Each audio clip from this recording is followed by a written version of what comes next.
Hello guys, animal സ്റ്റോറീസിന്റെ പുതിയൊരു വീഡിയോയിലേക്ക് എല്ലാവർക്കും സ്വാഗതം. നമ്മുടെ വൺ പീസിൽ ഇപ്പോൾ ഈ കഴിഞ്ഞ കുറെ ചാപ്റ്റേഴ്സ് ആയിട്ട് നമ്മൾ ഗോഡ് വാലി ഇൻസിഡന്റ് ഫുൾ ആയിട്ട് കണ്ടു കഴിഞ്ഞു. അത് നമ്മൾ ഇന്നൊരു സിംഗിൾ വീഡിയോ ആയിട്ട് ചെയ്യുകയാണ്. നിങ്ങളുടെ നല്ലൊരു സപ്പോർട്ട് ഉണ്ടാകണം. വീഡിയോ അവസാനം വരെ എല്ലാവരും കാണുക. ഈ വൺ പീസ് മാങ്ക ആരംഭിക്കുന്നത് തന്നെ പൈറേറ്റ് കിങ് ആയിട്ടുള്ള ഗോൾഡ് ഡി റോജറിന്റെ എക്സിക്യൂഷൻ സീൻ കാണിച്ചുകൊണ്ടാണല്ലോ. സോ നമുക്ക് ആദ്യം കിട്ടിയ ഒരു ഇംപ്രഷൻ എന്ന് പറഞ്ഞാൽ പുള്ളിയാണ് ആ ടൈമിൽ ടോപ്പ്. പുള്ളിക്ക് വട്ടം വെക്കാൻ വേറെ ആരും ഇല്ലായിരുന്നു എന്നൊരു രീതിയിലാണ്. പിന്നെ കഥ മുന്നോട്ട് പോകും തോറും നമ്മൾ ഗാർപ്പിനെ കണ്ടു, വൈറ്റ് ബിയർഡിനെ കണ്ടു, അങ്ങനെ ആ ടൈമിലെ സ്ട്രോങ്ങസ്റ്റ് ആയിട്ടുള്ള കുറെ പേരെ കണ്ടു. പക്ഷേ ഇവരെക്കാളുമൊക്കെ മുകളിൽ നിൽക്കുന്ന ഒരു ക്യാരക്ടർ, ഒരു ഗോട്ട് ലെവൽ ക്യാരക്ടറിനെ ഇത്രയും നാള് നമ്മൾ കുറച്ച് ഡയലോഗ്സിൽ കൂടെയും കുറച്ച് സിൽവറ്റിൽ കൂടെയൊക്കെ കണ്ടിട്ടുള്ളൂ. അയാളുടെ പേരാണ് റോക്സ് ഡി സെബക്. ഒരു റിവറി ടൈമില് മരി ജോയ്സിലുള്ള ഇമുവിന്റെ ആ റൂമിൽ കടന്നു കയറി അവിടെ ചെന്നിരുന്ന് മാസ് ഡയലോഗ് അടിച്ച ഒരേ ഒരു ക്യാരക്ടറെ വൺ പീസിലുള്ളൂ, അത് സെബക്കാണ്. അന്ന് അവിടുന്ന് ഒരു അഡ്മിറലിനെയും കൊന്നിട്ട് രക്ഷപ്പെടുന്നതിനിടയ്ക്കാണ് സെബക്ക് എൽബാഫിലെ രാജാവായിട്ടുള്ള ഹരാൾഡിനെ കാണുന്നത്. അങ്ങനെ അവർ തമ്മിൽ വളരെ രസകരമായിട്ടുള്ള ഒരു സൗഹൃദം ഉണ്ടാവുന്നു. അതായത് ഈ വേൾഡ് ഗവൺമെന്റിനെ താഴെ ഇറക്കി ഈ ലോകം തന്നെ കൈപ്പിടിയിൽ ഒതുക്കാനാണ് സെബക്ക് ശ്രമിക്കുന്നതെങ്കിൽ വേൾഡ് ഗവൺമെന്റിന്റെ സഹായത്തോടു കൂടി എൽബാഫിനെയും മറ്റ് രാജ്യങ്ങളുമായിട്ട് അഫിലിയേറ്റഡ് ആയിട്ടുള്ള ഒരു രാജ്യമാക്കി നിർത്താനാണ് ഹരാൾഡ് ശ്രമിക്കുന്നത്. കുറെ ഡേവി ബാക്ക് ഫൈറ്റിലൊക്കെ പാർട്ടിസിപ്പേറ്റ് ചെയ്ത് ഇഷ്ടം പോലെ സ്ട്രോങ്ങസ്റ്റ് ആയിട്ടുള്ള പൈറേറ്റ്സിനെ കൂടെ നിർത്തി സെബക്ക് ഒരു കിടിലൻ ക്രൂ തന്നെ ഫോം ചെയ്യുന്നുണ്ട്. പക്ഷെ ഒരു പ്രധാന കാര്യം എന്താണെന്ന് വെച്ച് കഴിഞ്ഞാൽ ഇവരോരോരുത്തരും അവരവരുടെ പേഴ്സണലായിട്ടുള്ള ഓരോ കാര്യങ്ങൾക്ക് വേണ്ടിയിട്ടാണ് ഈ ക്രൂവിൽ ജോയിൻ ചെയ്തിരിക്കുന്നത്. അതായത് ഒരു താൽക്കാലികമായിട്ടുള്ള അലയൻസ് എന്ന് വേണമെങ്കിൽ പറയാം. ഹരാൾഡിനെ പോലെ സ്ട്രോങ്ങസ്റ്റ് ആയിട്ടുള്ള ഒരാൾ, അതേപോലെ തന്നെ നല്ലൊരു ഫ്രണ്ട് തൻ്റെ ക്രൂവിൽ ഉണ്ടാകണം എന്ന് വിചാരിച്ചിട്ട് സെബക്ക് ഒരുപാട് തവണ എൽബാഫിലേക്ക് ചെന്നിട്ട് ഹരാൾഡിനെ ക്രൂവിലേക്ക് ഇൻവൈറ്റ് ചെയ്യുന്നുണ്ട്. പക്ഷെ നമ്മൾ മുൻപ് പറഞ്ഞ പോലെ അവരുടെ വ്യത്യസ്തമായ ഐഡിയോളജീസ് കാരണം തന്നെ ഹരാൾഡ് ഈ ഒരു ഡീലിന് സമ്മതിക്കുന്നേ ഇല്ല. സമയം കടന്നു പോകും തോറും റോക്സ് പൈറേറ്റ്സ് വേൾഡ് ഗവൺമെന്റിന് ഒരു വലിയ ഭീഷണിയായിട്ട് തന്നെ മാറുന്നു. അങ്ങനെ ഇരിക്കുമ്പോഴാണ് വേൾഡ് ഗവൺമെന്റിലെ ഗോഡ്സ് നൈറ്റിലെ അംഗമായിട്ടുള്ള ഫിഗർലാൻഡ് ഗാർലിംഗ് 5 എൽഡേഴ്സിനോട് ഗോഡ് വാലിയെ പറ്റി പറയുന്നത്. സെലസ്റ്റിയൽ ഡ്രാഗൺസിന്റെ വിനോദത്തിനായിട്ട് മനുഷ്യരെ വേട്ടയാടാനായിട്ടുള്ള ഹണ്ടിങ് കോമ്പറ്റീഷൻ അടുത്ത തവണ അവിടെ വെച്ച് നടത്തണമെന്ന് ഗാർലിംഗ് പറയുന്നുണ്ട്. കാര്യം അയാൾ അവിടെ എന്തോ ഒരു കണ്ടുപിടുത്തം നടത്തിയിട്ടുണ്ട്, അത് ഇമുവിനെ ഇംപ്രസ് ചെയ്യുന്നതായിരിക്കും എന്നും അയാൾ പറയുന്നു. ഈ സമയത്താണ് ലോകത്തുള്ള പുരുഷന്മാരെല്ലാം ആരാധനയോടുകൂടി കണ്ടിരുന്ന പൈറേറ്റ് എംപ്രസ് ആയിട്ടുള്ള കുജ പൈറേറ്റ്സിലെ ഷാക്കുയാക്കു അഥവാ ഷാക്കി അവളുടെ ആ പദവിയെല്ലാം വിട്ടിട്ട് പൈറേറ്റ് ഐലൻഡ് ഹാച്ചിനോസുവിലേക്ക് താമസത്തിനായിട്ട് വരുന്നത്. ഹാച്ചിനോസു ആണെങ്കിൽ റോക്സ് പൈറേറ്റ്സിന്റെ ബേസ് ആണ്. അവരും ഷാക്കിയുടെ ആ സൗന്ദര്യത്തിന് മുന്നിൽ മയങ്ങി വീഴുന്നുണ്ട്. അവൾ പിന്നീട് അവിടെ ഒരു ബാർ തന്നെ തുടങ്ങുന്നു. ഗോൾഡി റോജർ വരെ ഷാക്കിയുടെ പുറകെ പ്രണയാഭ്യർത്ഥനയുമായിട്ട് നടക്കുന്നുണ്ടെങ്കിലും അവളുടെ മനസ്സ് കൊണ്ടുപോയത് റൈലിയാണ്. ഈ സമയം ഗോഡ് വാലിയിലുള്ള ഒരു സ്ത്രീയിൽ ഫിഗർലാൻഡ് ഗാർലിങ്ങിന് ഇരട്ട കുട്ടികൾ ജനിക്കുന്നു, ഷാങ്സും ഷാംറോക്കും. അങ്ങനെ സെലസ്റ്റിയൽ ഡ്രാഗൺസിന്റെ അടുത്ത ഹണ്ടിങ് കോമ്പറ്റീഷന് 1 വർഷം ബാക്കി നിൽക്കെ അതിലൊരു സമ്മാനമായിട്ട് കൊടുക്കാൻ വേണ്ടിയിട്ട് ഹാച്ചിനോസുവിൽ നിന്ന് വേൾഡ് ഗവൺമെന്റ് ഷാക്കിയെ തട്ടിക്കൊണ്ടുപോകുന്നു. പിന്നീട് 1 വർഷത്തിന് ശേഷം ആ ഹണ്ടിങ് കോമ്പറ്റീഷൻ നടന്ന ഗോഡ് വാലിയിൽ വെച്ച് നടന്ന ആ സംഭവം അത് വല്ലാത്തൊരു സംഭവമാണ്. വെസ്റ്റ് ബ്ലൂവിലുള്ള ഗോഡ് വാലി. ഷാങ്സിന്റെ ഷാംറോക്കിന്റെ അമ്മ സംസാരിക്കുന്ന ഇപ്പൊ നമുക്ക് കേൾക്കാം. അവര് പറയുന്നുണ്ട്, ഗാർലിംഗ്, എനിക്ക് ഒരുപാട് സന്തോഷമായി. നിങ്ങൾ ഇങ്ങോട്ട് ഞങ്ങളുടെ അടുത്തേക്ക് തിരിച്ചു വരുമെന്ന് എനിക്ക് അറിയായിരുന്നു. എന്നിട്ട് അവർ ആ സ്ട്രോളറിൽ ഇരിക്കുന്ന ഷാങ്സിനോടും ഷാംറോക്കിനോടും പറയുന്നുണ്ട്, ദേ നിങ്ങളുടെ അച്ഛനാ വന്നിരിക്കുന്നതെന്ന്. ആഹാ, ഇരട്ട കുട്ടികളാണല്ലോ, ഇവർ രണ്ടുപേരും കാണാൻ നല്ല ക്യൂട്ട് ആയിട്ടുണ്ടെന്ന് ഇപ്പൊ ഗാർലിംഗ് പറയുന്നു. അതെ, നിങ്ങളുടെ കുഞ്ഞുങ്ങളല്ലേ, പ്ലീസ് നിങ്ങൾക്ക് ഞങ്ങളോടൊപ്പം ഈ ഐലൻഡിൽ താമസിച്ചുകൂടെ എന്ന് ഇപ്പൊ ആ പെൺകുട്ടി ചോദിക്കുന്നുണ്ട്. ഗാർലിംഗ് ആണെങ്കിൽ ഇപ്പൊ പറയുന്നുണ്ട്, നമുക്കൊരിക്കലും ഈ ഐലൻഡിൽ ഒരുമിച്ച് താമസിക്കാൻ കഴിയില്ല, ഈ ഐലൻഡ് ഇപ്പൊ ഉടൻ തന്നെ ഇല്ലാതാകുമെന്ന്. ഇപ്പൊ ഇത് കേട്ട് ഈ പെൺകുട്ടിയാണെങ്കിലും ഞെട്ടുന്നുണ്ട്. എന്റെ ഭാര്യയാകാൻ യോഗ്യതയുള്ള ഒരുത്തിയെ ഞാൻ തിരഞ്ഞെടുത്ത് ഓർഡർ ചെയ്തു കഴിഞ്ഞു. ഈ ഐലൻഡിൽ നടക്കാൻ പോകുന്ന ടൂർണമെന്റ്സിൽ ജയിച്ചാ എനിക്ക് അവളെ സ്വന്തമാക്കാമെന്ന് ഇപ്പൊ ഗാർലിംഗ് പറയുന്നുണ്ട്. ഈ പെൺകുട്ടിക്കാണെങ്കിൽ ഗാർലിംഗ് പറയുന്ന ഒന്നും മനസ്സിലാവുന്നില്ല. അവളാണെങ്കിൽ എന്ത് ടൂർണമെന്റ് എന്നൊക്കെ ചോദിക്കുന്നുണ്ട്. ഇപ്പൊ മറീൻ ഷിപ്സ് ഗോഡ് വാലിയിലേക്ക് ഇങ്ങനെ അടുക്കുന്നത് നമുക്ക് കാണാം. ഗാർലിംഗ് ആണെങ്കിൽ ഇപ്പൊ പെട്ടെന്ന് ആ പെൺകുട്ടിയെ വാളെടുത്ത് കുത്തി താഴെ ഇടുന്നുണ്ട്. ഷാങ്സും ഷാംറോക്കും ആ സ്ട്രോളറിൽ കടന്ന് വല്ലാതെ കരയുന്നുണ്ട്. ഇതിനുശേഷം ഡെൻഡൻമുഷി എടുത്തിട്ട് ഒരുക്കങ്ങളൊക്കെ തുടങ്ങിക്കോ എന്ന് ഗാർലിംഗ് പറയുന്നുണ്ട്. അപ്പോൾ ഇയാളുടെ ഈ ഓർഡർ കിട്ടിയപ്പോഴത്തേക്കും മറീൻസ് ഗോഡ് വാലിയിലേക്ക് ലാൻഡ് ചെയ്യുകയാണ്. ഇപ്പൊ ഈ വേൾഡ് ഗവൺമെന്റിന്റെ മറീൻ ഷിപ്സ് കണ്ടിട്ട് ഇവരെന്തിനാണ് ഈ ഗോഡ് വാലി വളഞ്ഞിരിക്കുന്നതെന്ന് അവിടുത്തെ ആൾക്കാർ ചിന്തിക്കുന്നുണ്ട്. ഇനി ഈ ഐലൻഡിലേക്ക് വല്ല ക്രിമിനൽസും വന്നിട്ടുണ്ടാകുമോ, അവരെ പിടിക്കാൻ വന്നതാണോ? എന്തായാലും കുട്ടികളെ എല്ലാം അകത്ത് കയറ്റി വാതിലടക്കിയെന്നൊക്കെ അവർ പറയുന്നുണ്ട്. ഇപ്പൊ ഇങ്ങോട്ടേക്ക് വന്നിരിക്കുന്ന മറീൻസ് പരസ്പരം പറയുന്നുണ്ട് ആരെയും കൊല്ലണ്ട, ട്രാങ്കുലൈസർ ഷോട്ട്സ് അതായത് മയക്കുവെടി ഉപയോഗിച്ചാൽ മതി, അതേപോലെ അധികം ബലപ്രയോഗം നടത്താത്തവരെ അല്ലാതെ ക്യാപ്ചർ ചെയ്തോളാൻ. ഇപ്പൊ നമ്മുടെ ഡ്രാഗണിനെ കാണിക്കുന്നുണ്ട് ഗൈസ്. റവല്യൂഷണറി ആർമി ഒക്കെ ആരംഭിക്കുന്നതിന് മുമ്പ് പണ്ട് പുള്ളി ഒരു മറീൻ ആയിരുന്നു എന്ന് പറഞ്ഞിട്ടുണ്ടായിരുന്നല്ലോ. പുള്ളിക്കാരൻ ഈ ഗോഡ് വാലി ഇൻസിഡന്റ് നടന്ന ടൈമിൽ ആ മറീൻസിന്റെ കൂട്ടത്തിലുണ്ടായിരുന്നു. ഡ്രാഗൺ ഇപ്പോൾ ലെഫ്റ്റനന്റ് കമാൻഡറിന്റെ അടുത്ത് നേരിട്ട് എന്ന് ചോദിക്കുന്നുണ്ട് ഈ മിലിറ്ററി ഓപ്പറേഷന്റെ ലക്ഷ്യം എന്താണ്, എന്തിനു വേണ്ടിയാണ് നമ്മൾ ഇത് നടത്തുന്നതെന്ന്. അപ്പോൾ ഇത് ഇയാൾക്ക് ഇഷ്ടപ്പെട്ടില്ല. കാര്യം ഡ്രാഗൺ എന്ന് പറയുന്നത് ഇപ്പൊ പുതിയതായിട്ട് ഫോഴ്സിൽ കയറിയ ആളാണ്. ഇയാൾ പറയുന്നുണ്ട് ഇതൊരു ട്രെയിനിങ് എക്സർസൈസ് ആണ്, പിന്നെ മുകളിൽ നിന്ന് തരുന്ന ഓർഡേഴ്സ് ക്വസ്റ്റ്യൻ ചെയ്യാനുള്ള റാങ്കിലേക്ക് നീ എത്തണമെങ്കിൽ ഇനി ഒരു 10 വർഷമെങ്കിലും എടുക്കും, അതുകൊണ്ട് നീ നാവടക്ക്. എന്നിട്ട് ഇയാളാണെങ്കിൽ ഡ്രാഗണിന്റെ സ്ക്വാഡ് ലീഡറിനോട് ചോദിക്കുന്നുണ്ട് ഏതാടോ ഈ എക്സ്പീരിയൻസ് ഇല്ലാത്തവൻ, ഇവന് തീരെ റെസ്പെക്ട് ഇല്ലല്ലോ എന്നൊക്കെ. ഈ സ്ക്വാഡ് ലീഡർ ആണെങ്കിൽ അപ്പൊ ഇയാളോട് പറയുന്നുണ്ട് അയ്യോ സോറി സാർ, ഞാൻ ഇവനെ കുറച്ചും കൂടെ ശ്രദ്ധിച്ച് എല്ലാ കാര്യങ്ങളും പഠിപ്പിച്ച് റെഡിയാക്കിക്കോളാമെന്ന്. എക്സ്ക്യൂസ് മീ, ഇവിടെ എന്തായി നടക്കുന്നതെന്ന് ഇപ്പൊ ഗോഡ് വാലിയിലെ ഒരാൾ മറീൻസിനോട് ചോദിക്കുന്നുണ്ട്. അങ്ങേരെ അപ്പം തന്നെ ഒരു ട്രാങ്കുലൈസർ ഗണ്ണ് വെച്ച് അടിച്ചിടുന്നുണ്ട്. ഇപ്പൊ ഒരു പെൺകുട്ടിയാണെങ്കിൽ ഇത് കണ്ടിട്ട് പേടിച്ച് അവളുടെ കുഞ്ഞുങ്ങളെ ചേർത്ത് പിടിച്ചിങ്ങനെ നിൽക്കുന്നുണ്ട്. മറീൻസ് ആണെങ്കിൽ ഇപ്പൊ ഈ പെൺകുട്ടിയോട് പറയുന്നുണ്ട് എതിർക്കാൻ നിൽക്കരുത്, നിങ്ങളുടെ ജീവന് വേറെ പ്രശ്നങ്ങളൊന്നും വരില്ല എന്ന്. അപ്പൊ ഇങ്ങനെ ഇവന്മാർ ഓരോരുത്തരെ ഈ ഗെയിംസിന് വേണ്ടിയിട്ട് ക്യാപ്ചർ ചെയ്തുകൊണ്ടിരിക്കുകയാണ്. ഇപ്പൊ ഇവന്മാരാണെങ്കിൽ എല്ലാവരും ഇങ്ങനെ പിടികൂടിക്കൊണ്ടിരിക്കുക, ഓടിക്കോ എന്നൊക്കെ പറഞ്ഞിട്ട് അവിടുത്തെ ആൾക്കാർ ചന്നം പിന്നെ ഓടുന്നുണ്ട്. ഡ്രാഗൺ ഇപ്പൊ കൂടെ ഉള്ള ഒരാളോട് ചോദിക്കുന്നുണ്ട് ഇവര് സാധാരണ ആൾക്കാരാണ്, ഇവരെ നമ്മൾ എന്തിനായി പിടിക്കുന്നതെന്ന്. ഇപ്പൊ ഈ കൂടെയുള്ളവൻ പറയുന്നുണ്ട് നീ ഇങ്ങനെ ഓരോന്ന് ചിന്തിച്ചുകൊണ്ട് നിൽക്കാതെ നമുക്ക് കിട്ടിയ ഓപ്പറേഷൻ കംപ്ലീറ്റ് ചെയ്യുന്നതിന് മാത്രം ഫോക്കസ് ചെയ്യാൻ. ഡ്രാഗൺ ഇപ്പോൾ സ്വയം മനസ്സിനെ ഒന്ന് പറഞ്ഞ് ആശ്വസിപ്പിക്കുന്നുണ്ട്. അതായത് ഇത് ട്രാങ്കുലൈസർ ഷോട്ട് ആണല്ലോ, ഞാൻ ഇവരെ കൊല്ലുന്നില്ല, മയക്കുന്നല്ലേ ഉള്ളൂ എന്നൊക്കെ. ഡ്രാഗൺ ഇപ്പോൾ മുന്നിൽ നിൽക്കുന്ന ആൾക്കാരോട് പറയുന്നുണ്ട് എന്നോട് ക്ഷമിക്കണം, നിങ്ങളായിട്ട് കീഴടങ്ങിയാൽ ഞാൻ ഒരിക്കലും നിങ്ങളെ ഷൂട്ട് ചെയ്യില്ല എന്ന്. അവരാണെങ്കിൽ ഇപ്പോൾ പറയുന്നുണ്ട് ഇവിടെ എന്താണ് നടക്കുന്നതെന്ന് പോലും ഞങ്ങൾക്ക് മനസ്സിലാവുന്നില്ല, പക്ഷെ ഞങ്ങൾ ഈ ഐലൻഡ് വിടാൻ പോവാ, വഴിന്ന് മാറ്. ഇപ്പോ വേറെ വഴിയൊന്നും ഇല്ലാതെ ഡ്രാഗൺ അവരെ ഷൂട്ട് ചെയ്തിടുന്നുണ്ട്. ഇപ്പോൾ ഡെൻഡൻമുഷിയിൽ ഈ മറീൻസിന് ഇൻസ്ട്രക്ഷൻ കിട്ടുന്നുണ്ട് മാസ്ക് എടുത്ത് വെക്കാനായിട്ട്. അതായത് ഈ ഗോഡ് വാലിയിൽ സ്ലീപ്പിംഗ് ഗ്യാസ് ബോംബ് ഇടാൻ പോവാണ്. അപ്പോൾ ഒറ്റയടിക്ക് എല്ലാവരെയും മയക്കി അങ്ങ് തടവിലാക്കാമല്ലോ. ഇനി നമ്മളെ കാണിക്കുന്നത് ഗോഡ് വാലിയിലേക്ക് വരുന്ന മറീൻ പ്രിസൺ ഷിപ്പാണ്. അതിലാണ് ഈ അടിമകളെ കൊണ്ടുവരുന്നത്. അതിനുള്ളിലെ കമ്മ്യൂണിക്കേഷൻ റൂമിൽ നിന്ന് ശബ്ദം കേൾക്കുന്നുണ്ട്. ശബ്ദം കേട്ടിട്ട് ഒരു മറീൻ അങ്ങോട്ടേക്ക് എന്നിങ്ങനെ നോക്കുന്നുണ്ട്. ആരുടെ ഒരു കാലിങ്ങനെ നമുക്ക് കാണാം ഓടി പോകുന്നതായിട്ട്. ഇവിടെ ആരോ ഉണ്ടായിരുന്നെന്ന് തോന്നുന്നല്ലോ എന്ന് ഇപ്പൊ അയാൾ പറയുന്നുണ്ട്. ഇപ്പൊ കാര്യം എന്താണെന്ന് നോക്കിയാൽ അത് നമ്മുടെ ജിന്നി ആയിരുന്നു. അവള് ഇവിടുത്തെ വിവരങ്ങൾ ന്യൂസിന് ചോർത്തി കൊടുക്കാൻ വേണ്ടിയിട്ട് പോയതാണ്, അതായത് വേൾഡ് എക്കോണമി ജേണലിന്. ഇപ്പൊ നീ എന്തായാലും സേഫ് ആയിട്ട് എത്തിയല്ലോ, എനിക്ക് സമാധാനമായി എന്ന് ഇവാൻഗോവ് പറയുന്നുണ്ട്. ജിന്നി ഇപ്പൊ പറയുന്നുണ്ട് ഞാൻ എന്തായാലും കാര്യം പക്കയായിട്ട് ചെയ്തിട്ടുണ്ട്, ഇനിയിപ്പോ ന്യൂസുകാർ നോക്കിക്കോളൂ എന്ന്. അവിടെ കിടക്കുന്ന മറ്റ് സ്ലേവ്സ് ആണെങ്കിൽ ഇപ്പൊ പറയുന്നുണ്ട് നിങ്ങളൊന്നും മിണ്ടാതിരിക്കുവോ, വെറുതെ മണ്ടത്തരം ഒന്നും ചെയ്യല്ലേ, നിങ്ങൾ എന്തെങ്കിലും ചെയ്താൽ അതിന് ഞങ്ങളും കൂടെ ചേർന്നായിരിക്കും നരകിക്കാൻ പോകുന്നതെന്നൊക്കെ അവർ പറയുന്നു. ഇപ്പോ ഈ ടോക്ക് ഇവാൻഗോവിന് തീരെ ഇഷ്ടപ്പെട്ടില്ല. പുള്ളി പറയുന്നുണ്ട് നരകിക്കുമെന്നോ, എടാ പൊട്ടന്മാരെ, നമ്മളെല്ലാവരും കാലന്റെ വായിലേക്കാ ചെന്ന് കയറാൻ പോകുന്നത്, ഈ ഷിപ്പ് എങ്ങോട്ടേക്കാ പോകുന്നതെന്ന് പോലും നമുക്ക് യാതൊരു ഐഡിയ ഇല്ല. ജീവൻ രക്ഷിക്കാൻ നിങ്ങളുടെ ഭാഗത്ത് നിന്ന് ഒരു ചെറിയ ശ്രമമെങ്കിലും നടത്താതെ ഭാഗ്യമുണ്ടെങ്കിൽ രക്ഷപ്പെടുമെന്ന് വിചാരിച്ചിരിക്കുന്നത് വെറും മണ്ടത്തരമാണ്. അത്ഭുതങ്ങൾ അങ്ങനെ ചുമ്മാതൊന്നും സംഭവിക്കില്ല, നമ്മൾ കൂടി എഫേർട്ട് ഇടണം. ഇപ്പൊ ഇങ്ങനെ റൈസ് ആവുന്ന ഇവാൻഗോവിനെ ബിഗ് ബ്രോ ഒന്ന് അടങ്ങുന്നൊക്കെ പറഞ്ഞിട്ട് ജിന്നി ഇങ്ങനെ കൂളാക്കുന്നുണ്ട്. സ്ലേവ്സ് അകത്ത് വല്ലാതെ ബഹളം ഉണ്ടാക്കുന്നു ഇപ്പൊ മറീൻസ് ഡെൻഡൻമുഷി കൂടെ പറയുന്നുണ്ട്. ഇപ്പൊ ആ കപ്പലിൽ തന്നെ വേറൊരു സൈഡിൽ കൂമ ഇരിപ്പുണ്ട്. ആവേശം ചോർന്നു പോകാത്ത സ്ലേവ്സ് ഇനിയും ബാക്കിയുണ്ടെന്ന് അവൻ ഇങ്ങനെ ചിന്തിക്കുന്നു. ഇപ്പൊ നമ്മളെ സൈഫർ പോളിന്റെ ഇന്റലിജൻസ് ഡിവിഷൻ ആണ് കാണിക്കുന്നത്.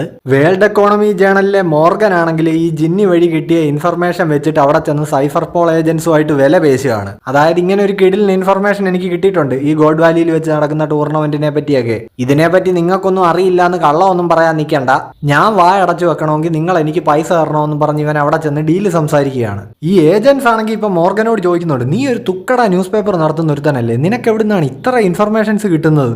ഒരുപാട് കടന്ന് കളിച്ചാ നിന്നെ ഈ ഭൂമുഖത്ത് നിന്ന് തന്നെ ഇല്ലാതാക്കാൻ ഞങ്ങൾക്ക് പറ്റും, അതറിയാവോ? മോർഗൻ ആണെങ്കിൽ ഇതൊന്നും ഒരു വിഷയമേ അല്ല. പുള്ളി പറയുന്നുണ്ട് നിങ്ങൾ വേണേ അത് ട്രൈ ചെയ്ത് നോക്കിക്കോളാൻ.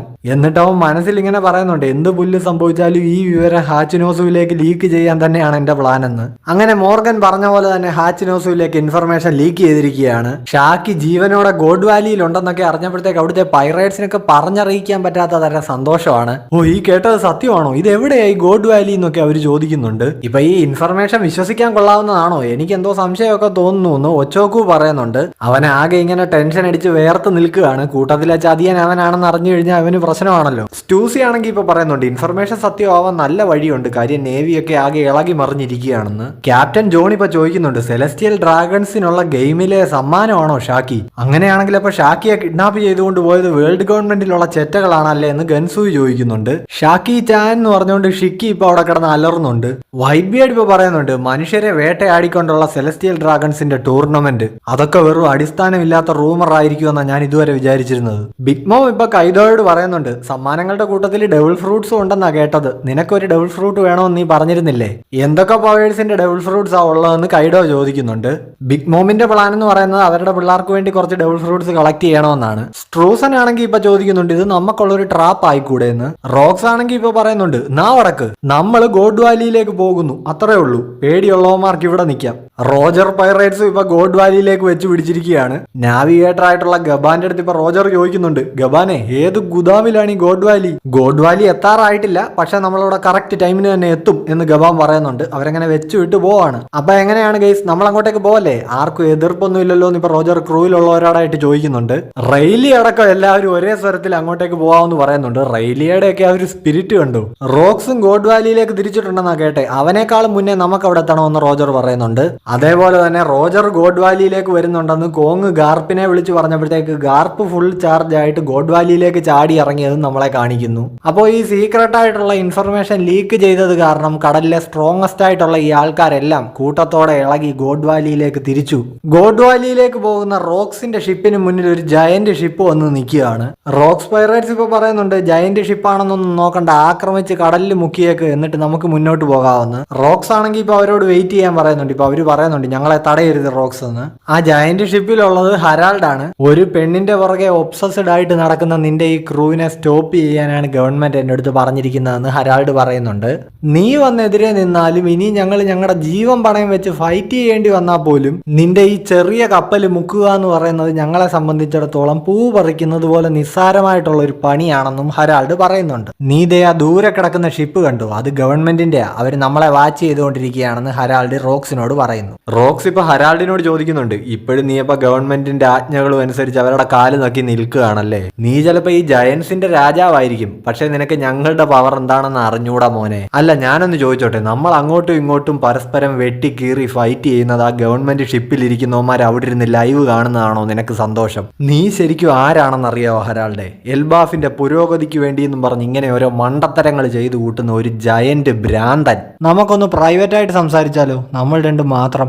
ഹരാൾഡ് ഇപ്പോൾ റോക്സിന് സാക്കെ ഒഴിച്ചു കൊടുത്തോണ്ടിരിക്കുകയാണ്. റോക്സ് ഇപ്പോൾ പറയുന്നുണ്ട് ഞങ്ങൾ എങ്ങോട്ടേക്കാണ് പോകുന്നതെന്നും എന്താണ് ചെയ്യാൻ പോകുന്നതെന്നും നീ അറിഞ്ഞിട്ടുണ്ടാകും, പക്ഷെ ഞാൻ ഇനിയും പറയാൻ പോകുന്നൊരു കാര്യം അത് നീ ശ്രദ്ധിച്ചു കേട്ടോ. ഞാനിതെന്റെ ക്രൂവിലുള്ളവരോട് പോലും പറഞ്ഞിട്ടില്ലാത്തൊരു കാര്യമാണ്. റോക്സിനോട് ഫൈറ്റ് ചെയ്യേണ്ടതിന് പകരം കള്ളൊക്കെ ഒഴിച്ചു കൊടുത്തിരുന്ന് കൊച്ചുവർത്താനം പറയുന്നത് കണ്ടിട്ട് കൂടുള്ള ജയൻസ് ഒക്കെ ഇവിടെ എന്താണ് സംഭവിക്കുന്നതെന്ന് ഹരാൾഡിനോട് ചോദിക്കുന്നുണ്ട്. ക്യോ ആണെങ്കിൽ പറയുന്നുണ്ട് സമയം പൊക്കോണ്ടിരിക്കുക, ആ നാറി അവന്റെ ഫ്രണ്ടിന്റെ കൂടെ അവിടെ കൂളായിട്ട് സംസാരിച്ചോണ്ടിരിക്കുകയാണല്ലോ എന്ന്. ഷിക്കി ആണെങ്കിൽ ഇപ്പൊ പറയുന്നുണ്ട് എന്റെ ഷാക്കി ഇപ്പൊ അവിടെ ഹെൽപ്പിന് വേണ്ടിയിട്ട് അലറി വിളിച്ചോണ്ടിരിക്കുകയായിരിക്കും. റോക്സ് ആണെങ്കിൽ ഹരാൾഡിന്റെ അടുത്ത് ഭാഷയിൽ രജനീകാന്ത് പറയുന്നത് പോലെ എനക്ക് ഇന്നൊരു പേരിருக்கு ഡേവി ഡി സെബക് എന്ന് പറയുന്നുണ്ട്. അപ്പോ നിന്റെ പേര് റോക്സ് എന്നല്ലേ എന്ന് ഹരാൾഡ് ചോദിക്കുന്നു. കൂമയുടെ ബുക്കനീർ ഡ്രൈവ് ഒക്കെ പോലെ തന്നെ ഈ ഗവൺമെന്റ് ലോകത്തിൽ നിന്ന് തന്നെ മൊത്തമായി തുടച്ചു നീക്കാൻ ആഗ്രഹിക്കുന്ന ഒരു ക്ലാനാണ് ഈ ഡേവി ക്ലാൻ. ലെജൻഡറി പൈറേറ്റ് ആയിട്ടുള്ള ഡേവി ഡി ജോൺസിന്റെ പിൻഗാമികൾ. ഈ പേരിന് ഇപ്പോഴും അണ്ടർവേൾഡിൽ കുറച്ച് ഇൻഫ്ലുവൻസ് ഉണ്ട്. എൽബാഫിലെ അണ്ടർവേൾഡ് അല്ലാത്ത അണ്ടർവേൾഡ്. അതുകൊണ്ടാണ് ഇവരിൽ കുറച്ച് പേരൊക്കെ ഇപ്പോൾ സർവൈവ് ചെയ്യുന്നത്. പക്ഷെ എന്നാലും വളരെ കഷ്ടിച്ചാണ് സർവൈവ് ചെയ്യുന്നതെന്ന് റോക്സ് പറയുന്നു. റോക്സ് വീണ്ടും പറയുന്നുണ്ട് എന്റെ ഭാഗ്യമാണോ ഭാഗ്യക്കേടാണോ എന്നറിയില്ല, 2 വർഷം മുമ്പ് എനിക്കൊരു കുഞ്ഞുണ്ടായി. എന്റെ ഭാര്യയ്ക്കും കുഞ്ഞിനും ഒരു ചെറിയ അപകടം പോലും വരരുതെന്നുള്ളത് കൊണ്ട് ഞാൻ അവരെ എന്റെ ജന്മനാട്ടിലേക്ക് അയച്ചു. അവിടെ എനിക്ക് അവരെ വിശ്വസിച്ചേൽപ്പിക്കാൻ ഡേവി ഫാമിലി ഉണ്ട്. ഹരാൾഡ് ഇപ്പൊ ചോദിക്കുന്നുണ്ട് അപ്പൊ നിന്റെ ഭാര്യയും കുഞ്ഞും പിന്നെ ബാക്കി ഫാമിലി മെമ്പേഴ്സും ഒക്കെ നിന്റെ ജന്മനാട്ടിലാണോ ഉള്ളത്? ഈ ഒരു വീക്ക്നെസ്, നിന്റെ ഏറ്റവും വൾണറബിൾ ആയിട്ടുള്ള ഈ ഒരു വിവരം നീ ഇപ്പൊ എന്നോട് പറയുന്നതിന്റെ പിന്നിലെ കാരണം എന്താ? കാരണം എന്റെ ജന്മനാടെന്ന് പറയുന്നത് ഗോഡ് വാലിയാണ്. ഹരാൾഡ് ഇപ്പൊ ചോദിക്കുന്നുണ്ട് അപ്പൊ അതിനർത്ഥം ഗവൺമെന്റ് ഇതൊക്കെ ചെയ്യുന്നത് നിന്നെ അങ്ങോട്ടേക്ക് എത്തിക്കാൻ വേണ്ടിയിട്ടാണോ? അല്ല, സെലസ്റ്റിയൽ ഡ്രാഗൺസ് ഒക്കെ അവിടെ ഒത്തുകൂടുന്നതല്ലേ. അപ്പൊ അങ്ങനെ ഒരു സിറ്റുവേഷനിൽ ഞാൻ അവിടെ എത്തണമെന്ന് അവർ ആഗ്രഹിക്കില്ല. ഇതിപ്പോ അവന്മാരുടെ കണക്കുകൂട്ടലുകൾ പിഴച്ചു പോയതാ. റോക്സ് ഇപ്പൊ ഈ നടക്കുന്നതിനെ ഒന്നും ഒരു ട്രാപ്പായിട്ടല്ല കാണുന്നതാ. പുള്ളി പറയുന്നത് ഈ ഈവന്റ്സ് ഒക്കെ നടക്കേണ്ടത് തന്നെയാണ്, വിധി ഇതിലേക്ക് അങ്ങനെ എത്തിക്കുകയാണ്. വേൾഡ് ഗവൺമെന്റ് ചെയ്ത ഏറ്റവും വലിയൊരു മിസ്റ്റേക്ക് എന്ന് പറയുന്നത് ഷാക്കിയെ തട്ടിക്കൊണ്ടുപോയതാണ്.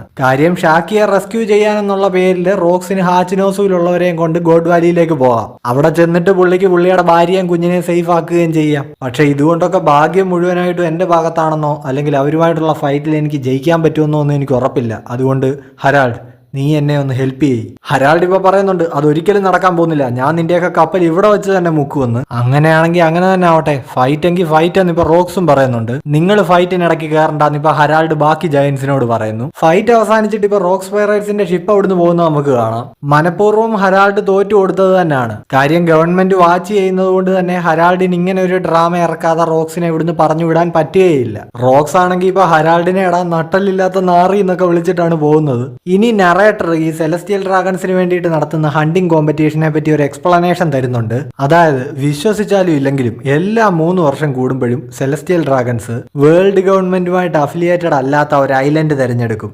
നാച്ചുറൽ റിസോഴ്സസ് ഇഷ്ടം പോലെയുള്ള ഐലൻഡ് നോക്കിയാകും അവർ തിരഞ്ഞെടുക്കുക. എന്നിട്ട് അവിടെയുള്ള മനുഷ്യരെ വേട്ടയാടുന്ന ഒരു ഗെയിം സെറ്റ് ചെയ്യും. ആ ഐലൻഡിലുള്ള ആളുകളെ കൂട്ടക്കൊല ചെയ്യുക എന്നുള്ളതായിരിക്കും അതിൽ നടക്കുന്നത്. ഇപ്പോ ഗോഡ് വാലിയിലുള്ള ആൾക്കാർ കരഞ്ഞു വിളിക്കുന്നത് നമുക്ക് കേൾക്കാം, ഞങ്ങളെ രക്ഷിക്കണേ, ഇങ്ങനെ ഒരു ഈവന്റ് ഒരിക്കലും നടക്കാൻ പാടില്ല എന്നൊക്കെ അവർ പറയുന്നുണ്ട്. ഒരു സെലസ്റ്റിയൽ ഡ്രാഗൺ ഇപ്പൊ അവിടെ നിന്ന് അനൗൺസ് ചെയ്യുന്നുണ്ട്. ഈ ടൂർണമെന്റിന്റെ ഗ്രാൻഡ് പ്രൈസ് എന്ന് പറയുന്നത് റയർ ഡെവിൾ ഫ്രൂട്ടുകളെക്കാട്ടിലും മികച്ച ഒരു സംഭവമാണ്. അതെന്താണെന്ന് നിങ്ങൾക്ക് അറിയണ്ടേ? ഐലൻഡ് ഓഫ് വുമൺ എന്നറിയപ്പെടുന്ന ആമസോൺ ലില്ലിയിലെ മുൻ രാജ്ഞി ലോക സുന്ദരിയായ ഷാക്കുയാക്കു ആണ് ആ ഗ്രാൻഡ് പ്രൈസ്. ഈ ടൂർണമെന്റിലെ വിജയിക്ക് അവളെ വേണമെങ്കിൽ ഭാര്യയാക്കാം അല്ലെങ്കിൽ അടിമയാക്കാമെന്ന് പറയുന്നുണ്ട്.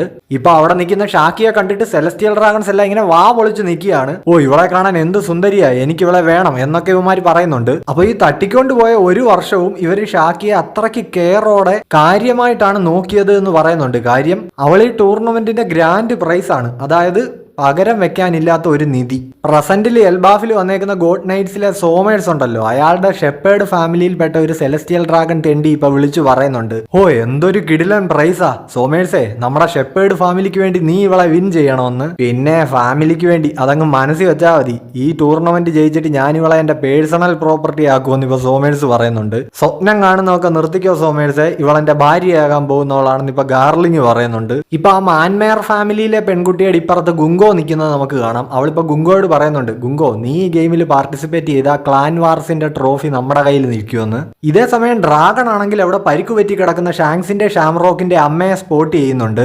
അവര് ഡ്രാഗണിനോട് സഹായം ചോദിക്കുകയാണ്, അതായത് അവരുടെ കുഞ്ഞുങ്ങളെ ഈ ഐലൻഡിൽ നിന്ന് പുറത്തെത്തിക്കണമെന്ന് സേഫായിട്ട്. ഇവരെ ഒരിക്കലും അയാൾക്ക് വിട്ടുകൊടുക്കരുതെന്നും അവൾ പറയുന്നുണ്ട്, അതായത് ഗാർലിങ്ങിന്. ഇപ്പൊ നമുക്ക് കുഞ്ഞു ബ്ലാക്ക് ബിയേഡിനെ അവന്റെ അമ്മയും കാണാം. അമ്മയുടെ മുഖം വ്യക്തമല്ല. അവര് പറയുന്നുണ്ട്, ടീച്ച് ഇങ്ങനെ അടുത്തേക്ക് വാ, എല്ലാം ശരിയാവും, നീ എന്തു വന്നാലും ഇവിടുന്ന് സർവൈവ് ചെയ്യണം. ഇപ്പൊ നമ്മൾ ഗോഡ് വാലിയിൽ ഒരു വലിയ കമന്ററി ആണ് കേൾക്കുന്നത്. അതിങ്ങനെയാണ്, എല്ലാ വേൾഡ് നോബിൾസിനും അറിയാമായിരിക്കുമല്ലോ, നമ്മളുടെ ഈ ടൂർണമെന്റിൽ വേട്ടയാടുന്നതിനായിട്ട് ഒരുപാട് റയർ റാബിറ്റ്സിനെ നമ്മൾ സെറ്റ് ചെയ്തിട്ടുണ്ട്. ഈ വർഷം ഒരു പ്രത്യേകതയുണ്ട്, ബുക്കനീർ ട്രൈബിൽ നിന്നുള്ള ഒരു ചെറുക്കനെ കൂടാതെ 800 വർഷങ്ങൾക്ക് ശേഷം ഇതാദ്യമായിട്ട് ഡേവി ക്ലാനിലെ മെമ്പേഴ്സിനെ നമ്മുടെ കയ്യിൽ കിട്ടിയിരിക്കുകയാണ്. ഡേവി ക്ലാൻ മെമ്പേഴ്സിനെ അനൗൺസർ ഇവന്മാർക്ക് മുന്നിൽ പ്രസന്റ് ചെയ്യുകയാണ്. ഈ സെലസ്റ്റിയൽ ഡ്രാഗൺസ് തെണ്ടികളാണെങ്കിൽ ഇവർക്ക് നേരെ കത്തിയും പിന്നെ മറ്റായുധങ്ങളും ഒക്കെ വലിച്ചെറിയുന്നുണ്ട്. നിങ്ങൾ തെണ്ടികളുടെ ക്ലാനിനെ എല്ലാവർക്കും വെറുപ്പാണ്, തലമുറകളായിട്ട് നിങ്ങളെ ആരും സ്നേഹിച്ചിട്ടില്ല, നിങ്ങൾ ഡേവി ക്ലാനിലുള്ളവരും അപ്പൊ ബുക്കനീർസ് ആണല്ലേ, ഇവന്മാരെ എല്ലാം കൊന്നുകള എന്നൊക്കെ അവന്മാരെ അലറുന്നുണ്ട്. സോ ഈ ഡേവി ക്ലാനിലുള്ളവരും നമ്മുടെ കൂമയെ പോലെ ബുക്കനീർസ് ആണ് ഗൈസ്. അതാണ് അവർക്ക് ആ ഒരു ജയന്റ് സ്ട്രക്ചർ. ഡേവി ക്ലാനിലുള്ള സ്ട്രോ ഹാറ്റ് വെച്ച ഒരു പുള്ളി ഇപ്പൊ ഈ അടിമകളുടെ കൂട്ടത്തിൽ ഇരിക്കുന്നത് നമുക്ക് കാണാം കേട്ടോ. സോ ഇങ്ങനെയുള്ളവന്മാരെ ജീവിക്കാൻ അനുവദിക്കുന്നത് തന്നെ നമുക്ക് അപകടമാണ്. അതുകൊണ്ട് ഇവന്മാരെ എല്ലാം വേരോടെ നശിപ്പിക്കണമെന്ന് പറഞ്ഞിട്ട് ഈ സെലസ്റ്റിയൽ ഡ്രാഗൺസ് ഭയങ്കര വിഷയം. അനൗൺസർ ആണെങ്കിൽ വിളിച്ചു പറയുന്നുണ്ട്, വെയിറ്റ് ചെയ്യും, നിങ്ങൾ ഇപ്പോഴേ ഇവർക്ക് നേരെ കത്തി മറ്റു സാധനങ്ങളൊന്നും വലിച്ചെറിയരുത്, അതിനും സമയമായിട്ടില്ല എന്ന്. സെലസ്റ്റിയൽ ഡ്രാഗൺസ് പറയുന്നത് ഇവന്മാരെയൊക്കെ ഞങ്ങൾക്ക് ഇന്ന് തീർക്കാൻ പറ്റിയ ഇന്ന് ഞങ്ങൾക്ക് ആഘോഷ രാവാണെന്നാണ്. അനൗൺസർ ഇപ്പൊ പറയുന്നുണ്ട്, ഇങ്ങനെ ഗെയിം തുടങ്ങുന്നതിന് മുമ്പ് നിങ്ങൾ ഇവർക്ക് നേരെ കത്തി എറിഞ്ഞ് ഇവരാരെങ്കിലും ഒക്കെ മരിച്ചു പോയി കഴിഞ്ഞാൽ അതിന് പെനാൽറ്റീസ് ഉണ്ടാവും, അതായത് നിങ്ങളുടെ പോയിന്റ്സ് കട്ട് ചെയ്യപ്പെടുമെന്ന്. ഈ ഡേവി ക്ലാൻ മെമ്പേഴ്സിന്റെ കൂട്ടത്തിൽ നമുക്കിപ്പോ ബ്ലാക്ക് ബിയേഡിനെയും അവനെ ചേർത്ത് പിടിച്ചുകൊണ്ടിരിക്കുന്ന അവന്റെ അമ്മയും കാണാൻ പറ്റുന്നുണ്ട്. അവന്റെ അമ്മയെ കണ്ടു കഴിഞ്ഞാൽ നിക്കോ റോബിന്റെ ഒരു കട്ടുണ്ടല്ലേ ഗൈസ്, അതേപോലെ കുഞ്ഞു ബ്ലാക്ക് ബിയർഡ് ആണെങ്കിൽ ഈ സെലസ്റ്റിയൽ ഡ്രാഗൺസ് ചെയ്യുന്നതൊക്കെ കണ്ടിങ്ങനെ പേടിച്ച് നിൽക്കുകയാണ്. നമുക്കിപ്പോ സാറ്റേണിനെയും അയാളുടെ അടുത്തിരിക്കുന്ന ഗാർലിങ്ങിനെയും കാണാൻ കഴിയുന്നുണ്ട്. ഇവരെ കണ്ടെത്തിയതിന് സാറ്റേൺ ഗാർലിങ്ങിനെ അഭിനന്ദിക്കുന്നു. എല്ലാം വിധിയുടെ വിളയാട്ടം, അല്ലാതെ ഇപ്പൊ എന്താ പറയുക എന്നൊക്കെ പറഞ്ഞ് ഗാർലിംഗ് ഇങ്ങനെ ബഹുമാനത്തോടെ നിൽക്കുകയാണ്. ഇനി നമുക്ക് ഇൻഡിവിജ്വൽ മാച്ചസിനായിട്ടുള്ള സ്ട്രോങ്ങസ്റ്റ് പാർട്ടിസിപ്പൻസിനെ പരിചയപ്പെടാവുന്ന അനൗൺസർ ഇങ്ങനെ അനൗൺസ് ചെയ്യുന്നത് നമ്മൾ കേൾക്കുന്നുണ്ട്. ഇനി സീൻ നേരെ ഷിഫ്റ്റ് ആയിട്ട് മരിക്കുന്നതിന് മുമ്പ് ഷാങ്സിന്റെ ഷാംറോക്കിന്റെ അമ്മ നമ്മുടെ ഡ്രാഗണിനോട് സംസാരിക്കുന്നതാണ് നമ്മൾ കാണുന്നത്. എനിക്കിനി അധിക സമയമില്ല, എന്റെ കുട്ടികളെ മനസ്സിൽ നന്മയുള്ള ആരെങ്കിലും വളർത്തണമെന്നാണ് എന്റെ ആഗ്രഹം. അതുകൊണ്ട് പ്ലീസ് ഒരിക്കലും ഇവരെ അയാൾക്ക് വിട്ടുകൊടുക്കരുത്. ഇത്രയും പറഞ്ഞിട്ട് അവർ മരിച്ചു വീഴുകയാണ്. എനിക്ക് നിങ്ങളെയോ നിങ്ങളുടെ കുഞ്ഞുങ്ങളെയോ ഒന്നും പരിചയമില്ല, പക്ഷെ ഉറപ്പായിട്ട് ഞാൻ ഇവരെ രക്ഷിക്കും. അല്ലാത്ത പക്ഷം എനിക്ക് ഒരു മനസമാധാനവും കിട്ടില്ല എന്ന് പറഞ്ഞുകൊണ്ട് ഡ്രാഗൺ തൽക്കാലത്തേക്ക് അവിടുന്ന് ഓടി മാറുന്നുണ്ട്. അനൗൺസർ ഇപ്പൊ പറയുന്നുണ്ട് 10,000 പോയിന്റ്സ് വീതമുള്ള 13 സൂപ്പർ റെയർ റാബിറ്റ്സ് ഇവിടെ ഉണ്ട്. അതേപോലെ തന്നെ 150 റെയർ റാബിറ്റ്സും. ഹണ്ട് 1 മണിക്കൂറിനുള്ളിൽ തുടങ്ങും. റാബിറ്റ്സ് എല്ലാവരും ജീവന് വേണ്ടി ഓടിക്കോ. ആൾക്കാരെല്ലാം ഇങ്ങനെ കരഞ്ഞുകൊണ്ട് ഓടുകയാണ്. ഇങ്ങനൊന്നും സംഭവിക്കാൻ ഒരു വഴിയില്ല, ഞങ്ങൾ എല്ലാവരും ഇപ്പൊ മരിക്കാൻ പോവാണോ എന്നൊക്കെ പറഞ്ഞുകൊണ്ട്. ഇപ്പൊ 3 ആഴ്ച ഈ ഗെയിമിൽ സർവൈവ് ചെയ്ത് കഴിഞ്ഞാൽ ഇവിടുന്ന് ജീവനോടെ രക്ഷപ്പെടാമെന്നുള്ള യുവമാരുടെ കള്ളത്തരമൊക്കെ കേട്ടിട്ട് അത് വിശ്വസിച്ച ഇവിടുത്തെ പാവം ജനങ്ങൾ ജീവന് വേണ്ടി ഓടുകയാണ്. ഒളിച്ചിരിക്കാൻ പറ്റിയ നല്ല സ്പോട്ട് എവിടെ ഉണ്ടെന്നൊക്കെ നോക്കി അവർ പോകുന്നു. അപ്പോൾ വേട്ട ആരംഭിച്ചിരിക്കുന്നു എന്നും പറഞ്ഞ് അനൗൺസ്മെന്റ് വരുന്നു. എവിടെ റാബിറ്റ്സ് എവിടെ എന്നൊക്കെ ചോദിച്ചുകൊണ്ട് ഈ സെലസ്റ്റിയൽ ഡ്രാഗൺ തെണ്ടികൾ തോക്കും കൊണ്ട് ഇറങ്ങിയിരിക്കുകയാണ്. ഒരച്ഛനും അമ്മയും കുഞ്ഞും ആണെങ്കിൽ പാറയുടെ പുറകിൽ ഇങ്ങനെ ഒളിച്ചിരിക്കുകയാണ്. ഒരു സെലസ്റ്റിയൽ ഡ്രാഗൺ ഇപ്പൊ അപ്പുറത്തോട് ഇങ്ങനെ പോകുന്നുണ്ട്. ഇപ്പൊ ആ കുട്ടി വല്ലാതെ അങ്ങ് കരയുകയാണ്. അമ്മയാണെങ്കിൽ ഇപ്പൊ പറയുന്നുണ്ട് മോനെ കരയല്ലേ എന്ന്.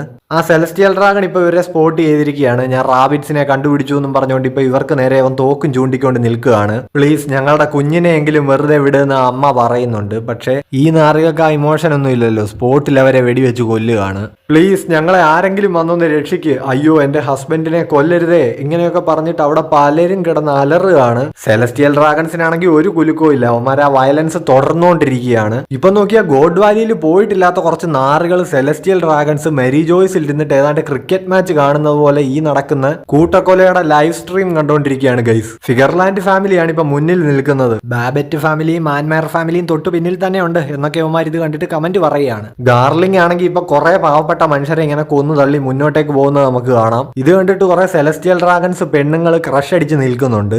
ഗുങ്കോ ആണെങ്കിൽ അവളുടെ ആരോ ഫ്രൂട്ടിന്റെ പവർ വെച്ചിട്ട് 3-4 പേരെ അറ്റ് എ ടൈം കൊല്ലുന്നുണ്ട്. മാൻമയർ ഫാമിലിക്ക് ഇപ്പൊ ബോണസ് ഒക്കെ കിട്ടി എക്സലന്റ് ആയിട്ട് മുന്നോട്ട് പോകുന്നു ഇപ്പൊ അനൗൺസ്മെന്റ് നമുക്ക് കേൾക്കാം. സെയിന്റ് ഗുങ്കോ മാൻമയർ ഫാമിലി ഗോഡ്സ് ലോയൽ ബ്ലേഡ് എന്നാണ് ഗുങ്കോയുടെ ഡിസ്ക്രിപ്ഷൻ. അതായത് ഇമുവിന്റെ വിശ്വസ്തയായ ഒരു സേവക.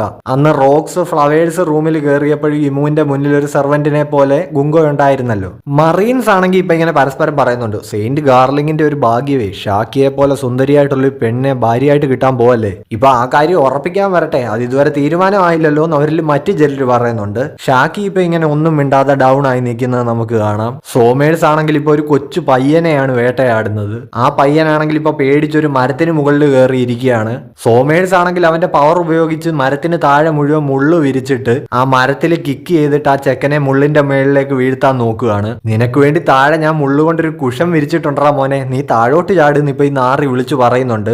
പ്ലീസ് ഇതൊന്ന് നിർത്തുമെന്ന് പറഞ്ഞിട്ട് ആ പാവം കൊച്ചിപ്പോ ആ മരത്തിന്റെ മുകളിൽ ഇരുന്ന് കരയാണ്. ഇപ്പൊ ഇത് കണ്ടുകൊണ്ട് ആ കുട്ടിയുടെ അച്ഛൻ ഓടി വരുന്നുണ്ട്. അയ്യോ നിർത്തണേ, അതെന്റെ മോനാണെന്നൊക്കെ അയാൾ വിളിച്ചു പറയുന്നു. ഈ സോമേഴ്സ് മരത്തിൽ ചവിട്ടിയിട്ട് ആ പയ്യനാണെങ്കിലും ഇപ്പൊ അച്ഛാന്ന് വിളിച്ചോണ്ട് ആ മരത്തിന്റെ മുകളിൽ താഴേക്ക് വീഴുകയാണ്. മോനെ നീ പേടിക്കണ്ട, നിന്നെ അച്ഛൻ പിടിച്ചോളാമെന്ന് പറഞ്ഞുകൊണ്ട് അവനെ മുള്ളിന്റെ മുകളിലേക്ക് വീഴാതിരിക്കാൻ വേണ്ടി അയാൾ അവന്റെ നേരെ ഓടി ചെല്ലുന്നുണ്ട്. ഇതൊക്കെ കാണുന്ന സോമേഴ്സ് അവിടെ നിന്നിട്ട് പറയുന്നുണ്ട്, ഓ എന്തൊരു ടച്ചിങ് ആണ് ഈ സീനൊക്കെ കാണാനെന്ന്.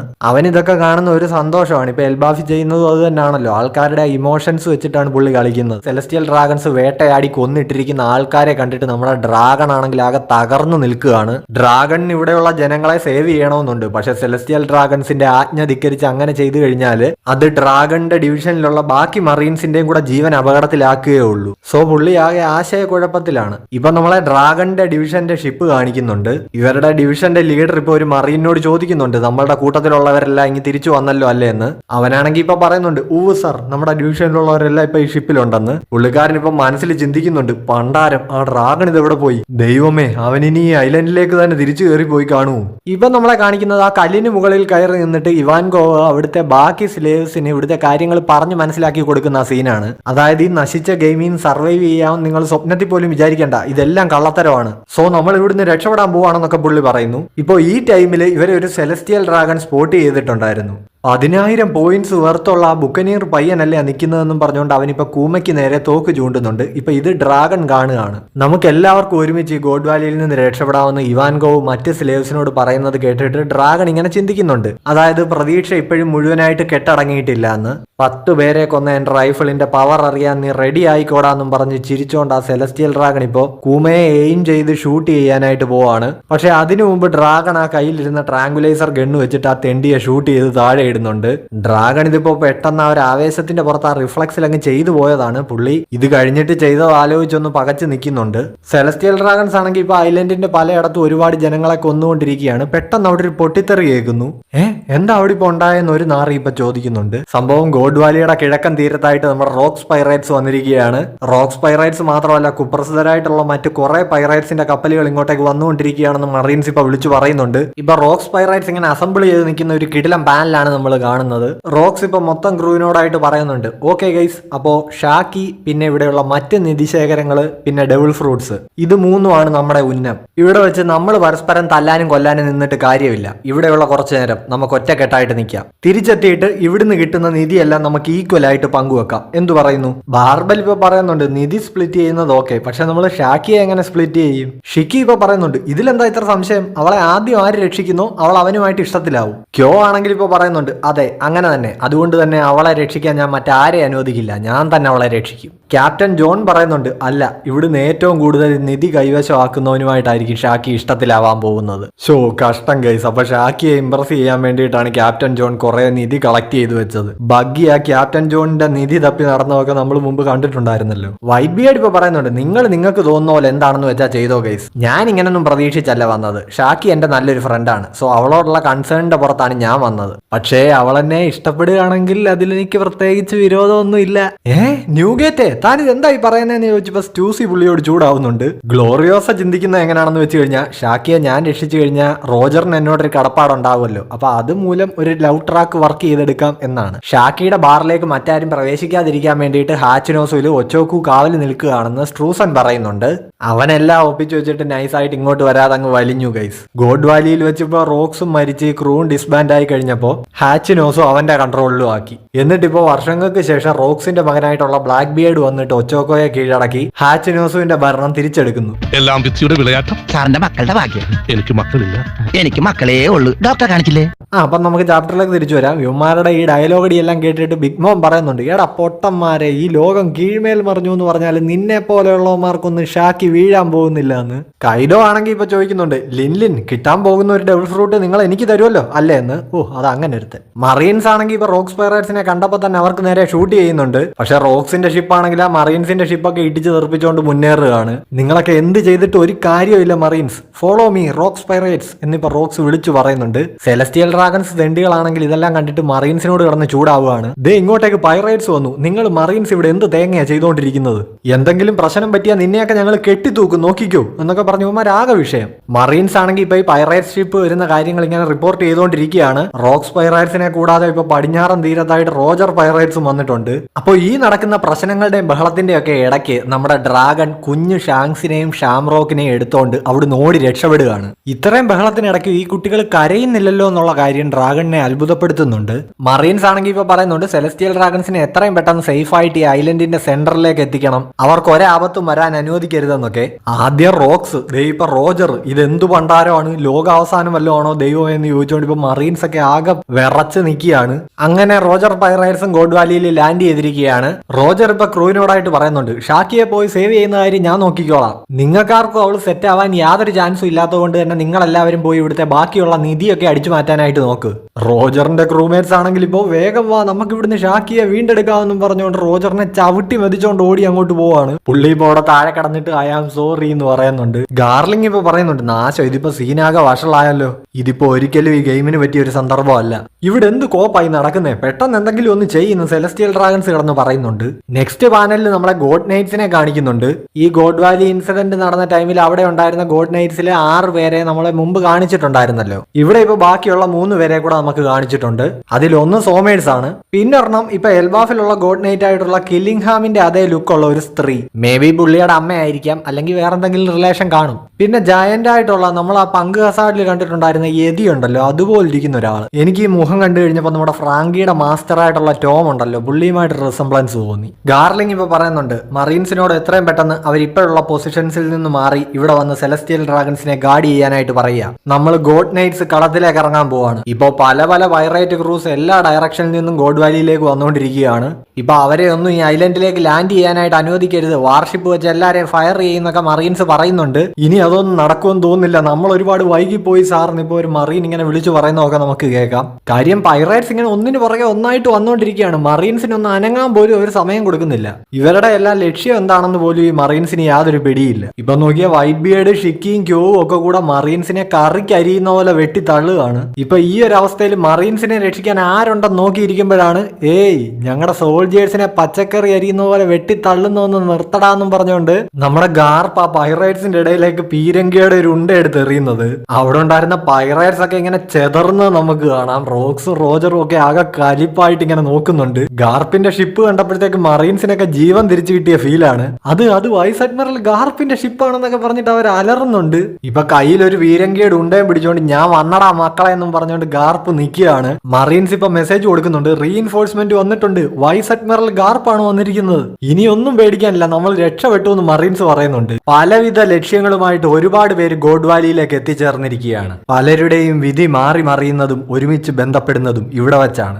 ആർക്കും തന്നെ രക്ഷപ്പെടാൻ കഴിയാത്ത പേടി സ്വപ്നമായ ഒരു യുദ്ധഭൂമിയായി ഗോഡ് വാലി മാറിയിരിക്കുകയാണ്. ഇവിടെ ഇപ്പൊ ഇത്രയും പ്രശ്നങ്ങൾ നടക്കുമ്പോൾ ഇവാക്യുവേഷനായിട്ട് തന്നിട്ടുള്ള വഴി കൂടെ രക്ഷപ്പെടാനായിട്ട് മറീൻസ് സെലസ്റ്റിയൽ ഡ്രാഗൺസിനോട് പറയുന്നുണ്ട്. അപ്പോൾ ഒരു നാറി പറയുന്നുണ്ട്, ഈ ഗെയിമിൽ നിന്ന് ഞാൻ ഒരുപാട് ആഗ്രഹിച്ച ഒരു പ്രൈസ് ഉണ്ട്, അത് കിട്ടാതെ എങ്ങനെയാണ് പോകുന്നതെന്ന്. അതിന്റെ റെസ്പോൺസിബിലിറ്റി ഞങ്ങൾ ഏറ്റെടുത്തിപ്പോൾ അത് റിക്കവർ ചെയ്തോളാം എന്ന് മറീൻസ് പറയുന്നുണ്ട്. ആ റെസ്പോൺസിബിലിറ്റി നീയൊക്കെ എന്തായാലും ഏറ്റെടുക്കേണ്ടി വരും, ഞങ്ങളെ ഇത്രയും കഷ്ടപ്പാടിലൂടെ ഒക്കെ കൊണ്ടുപോകുന്നതിന് നിന്നെയൊക്കെ ഞങ്ങൾ അനുഭവിപ്പിക്കുമെന്ന് ഇപ്പൊ ഈ ചെറ്റകൾ മറീൻസിനോട് പറയുന്നുണ്ട്. ഇവിടെ ഇത്രയും പ്രശ്നങ്ങളും ബഹളങ്ങളും ഒക്കെ നടക്കുന്നത് നമുക്ക് വീണ് കിട്ടിയ ഒരു ചാൻസ് ആണ്. ഈ സമയം കൊണ്ട് ഏതെങ്കിലും ഷിപ്പിൽ കയറി രക്ഷപ്പെടാമെന്ന് ഗോഡ് വാലിയിലെ ചില ജനങ്ങൾ പ്ലാൻ ഇടുന്നുണ്ട്.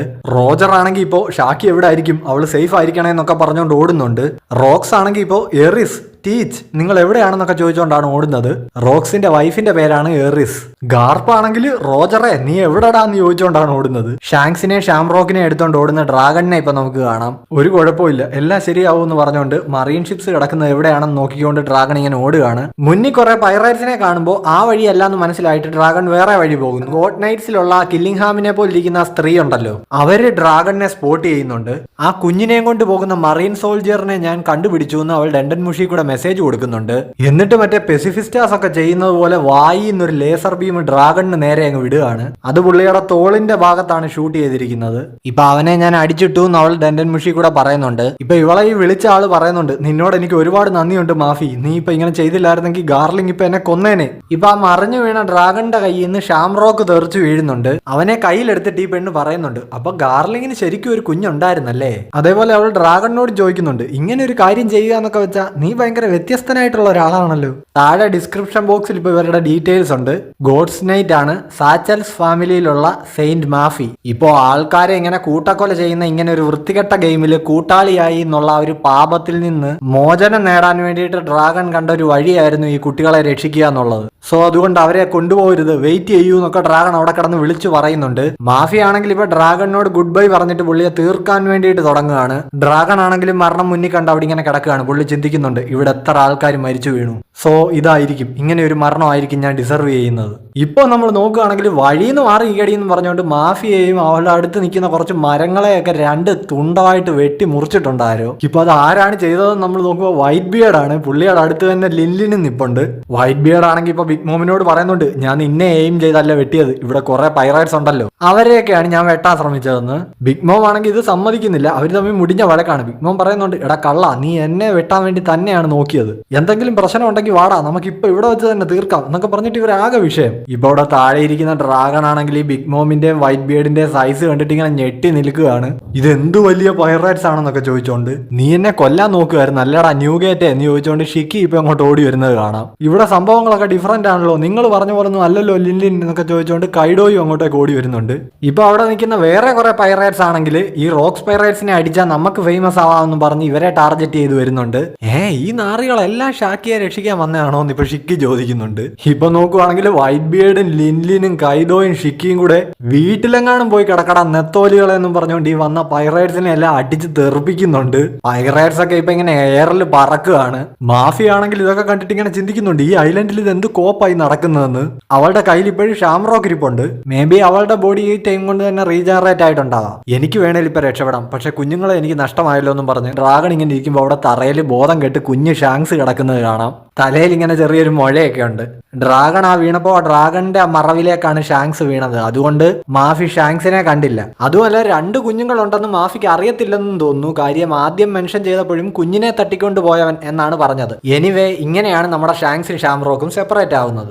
ഗാർപ്പ് ഇപ്പൊ ഇങ്ങനെ ഓടി വരുമ്പോ ദൂരെയായിട്ടൊരു പൊട്ടിത്തെറി കാണുകയാണ്. അതായത് ഈ വൈറ്റ് ബിയർഡും ടീമും നിൽക്കുന്നിടത്ത്. ഇപ്പൊ ഇത് കണ്ടിട്ട് ഗാർപ്പ് ആണെങ്കിൽ അവിടെ കുറെ മെയിൻ പൈറേറ്റ്സ് ഉണ്ടെന്നാ തോന്നുന്നത്. കൊമ്പൻ സ്രാവുകളെ പിടിക്കാനുള്ള ഒരു ഏരിയ തന്നെ സ്പോട്ട് ചെയ്തു എന്ന് പറഞ്ഞിട്ട് ഫിസ്റ്റ് വെച്ചിട്ട് ഒരു അറ്റാക്ക് ലോഞ്ച് ചെയ്യാൻ പോകുന്നുണ്ട്. കീഴടങ്ങുന്നതാടാ നാറികളെ, നിനക്കൊക്കെ നല്ലതെന്ന് പറഞ്ഞിട്ട് ഗാർപ്പ് ഇപ്പൊ ഇവരിരിക്കുന്ന ആ ഗ്രൗണ്ട് ഇടിച്ചു പൊളിക്കുന്നുണ്ട്. അത് ഗാർപ്പാണ്, ഓടിക്കോ എന്ന് പറഞ്ഞുകൊണ്ട് ഇപ്പൊ ഇവരെല്ലാം ചെതറി ഓടുന്നത് കാണാം. നമ്മൾ ഇയാളുമായിട്ട് ഫൈറ്റ് ചെയ്യുന്നില്ലെന്ന് ഇപ്പൊ കൈഡോ ചോദിക്കുന്നുണ്ട്. അതിനെപ്പറ്റി നീ മറന്നേരെ എന്ന് പറഞ്ഞിട്ട് ഇപ്പൊ സീസിനെയും പ്രോമിത്യൂസിനെയും വെച്ചിട്ട് ബിഗ് മോം ഒരു അറ്റാക്ക് ലോഞ്ച് ചെയ്യാനായിട്ട് പോകുന്നുണ്ട്. ഇപ്പൊ ഗാർപ്പിന് നേരെ ഈ അറ്റാക്ക് ചെയ്യുന്നത് കണ്ടപ്പോഴത്തേക്ക് ഡ്രാഗൺ അവിടെ ഇരുന്നിട്ട് അച്ചാന്ന് വിളിക്കുന്നുണ്ട്. ഇപ്പോ ബിഗ് മോമിന്റെ ആ ഹെവൻസ് ഫയർ ലൈറ്റനിങ് എന്ന് പറയുന്ന അറ്റാക്ക് ഗാർപ്പിനെ വന്ന് അടിക്കുകയാണ്. വലിയൊരു ബ്ലാസ്റ്റ് തന്നെയാണ്. മറീൻസ് ഒക്കെ ആണെങ്കിൽ വൈസ് അഡ്മിറൽ ഗാർപ്പ് അലറി വിളിക്കുന്നുണ്ട്. ഇപ്പൊ ഈ വലിയ പൊട്ടിത്തെറി കണ്ടുകൊണ്ട് കൂമയും ഇവാൻഗോവും ഒക്കെ അവിടെ നിപ്പുണ്ട്. ഇവാൻഗോ ഇപ്പൊ ഇത് കണ്ടിട്ട് പറയുന്നുണ്ട്, ഇത് ആരാണ് ഇത് ചെയ്യുന്നത്? എന്തായാലും ഇതാണ് നമ്മുടെ രക്ഷപ്പെടാനുള്ള ചാൻസ്. കൂമ, ഇപ്പൊ ആ ബിഗ് മോമിന്റെ അറ്റാക്ക് അത്രയും വലിയൊരു ബ്ലാസ്റ്റ് ആർക്കും സർവൈവ് ചെയ്യാൻ പറ്റില്ല. നമ്മളിപ്പോ നോക്കുകയാണെങ്കിൽ ഗാർപ്പ് അവിടെ പുല്ല് പോലെ എഴുന്നേറ്റ് ഇരിക്കുന്നുണ്ട്. പുള്ളിയെ കാണാനാണെങ്കിൽ ഇപ്പൊ ഒരു ഡീമണിനെ പോലുണ്ട്. അങ്ങേരെന്നിട്ട് ബിഗ് മോമിനെ കളിയാക്കുകയാണ്. ഒരു ഇറച്ചി ചൂടാനുള്ള അത്ര പവർ പോലും ഇല്ലല്ലോടി നിന്റെ അറ്റാക്കിനെന്ന്. ബിഗ് മോം ആണെങ്കിൽ ഇത് കണ്ടിട്ട് നാശം അവിടെ നിന്ന് പറയുന്നുണ്ട്.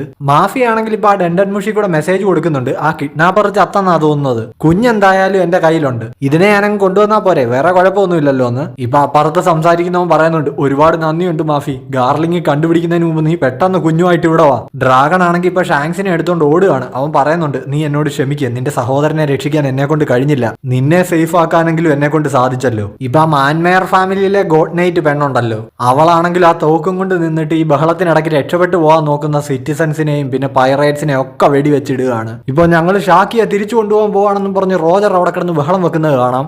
മറീൻസ് ആണെങ്കിൽ പറയുന്നുണ്ട്, അത് റോജറാണ്, ഈ സ്ഥലം ഏതു വിധേനയും നമുക്ക് പ്രൊട്ടക്ട് ചെയ്തേ പറ്റൂ, ഇവിടുത്തെ നിധികളൊന്നും നമ്മൾ ഇപ്പോഴും ഇവിടുന്ന് മാറ്റിയിട്ടില്ല എന്നൊക്കെ ഇവർ പറയുന്നുണ്ട്. അതായത് ആ ഡെവിൾ ഫ്രൂട്ട്സ് ഇരിക്കുന്ന ചെസ്റ്റ് എല്ലാം അവിടെ തന്നെ ഉണ്ട്. ഒരു സൈഡിൽ നിന്ന് റോജർ വരുന്നു, ഒരു സൈഡിൽ നിന്ന് റോക്സ് വരുന്നു. വേറെ ഒരു വഴി കൂടെ ഇവര് സെലസ്റ്റിയൽ ഡ്രാഗൺസിനെ എല്ലാം ഇവാക്യുവേറ്റ് ചെയ്തുകൊണ്ടിരിക്കുകയാണ്. റോക്സ് പൈറേറ്റ്സ് വരുന്നേന്നൊക്കെ പറഞ്ഞ് മറീൻസ് അവിടെ കിടന്ന് ആകെ ബഹളം വെക്കുന്ന ഇപ്പൊ നമുക്ക് കാണാം. ഗൻസുയും ഗ്ലോറിയോസയും ക്യോവും ഷിക്കിയും ക്യാപ്റ്റൻ ജോണും ഒക്കെ വരുന്നത് നമുക്കിപ്പോ കാണാം. ക്യാപ്റ്റൻ കിഡിന്റെ കൈ പോലെ തന്നെ ഉണ്ടല്ലോ ക്യാപ്റ്റൻ ജോണിന്റെ കൈയും. അപ്പോൾ ഈ ജിക്കി നോമിയുടെ ആദ്യത്തെ യൂസർ ക്യാപ്റ്റൻ ജോൺ ആയിരുന്നു. അതേപോലെ ഇവര് തമ്മിൽ ഇനി എന്തെങ്കിലും ബന്ധം, കുറെ കാര്യങ്ങൾ റിവീൽ ആവാനായിട്ടുണ്ട് ഗൈസ്. നമുക്ക് എന്തായാലും ഇപ്പൊ ഈ പാനലിലേക്ക് വരാം. ക്യോ ആണെങ്കിൽ പറയുന്നുണ്ട്, ഞാനായിരിക്കും ഫസ്റ്റ് പോയി ഷാക്കിയെ സേവ് ചെയ്യാൻ പോകുന്നതെന്ന്.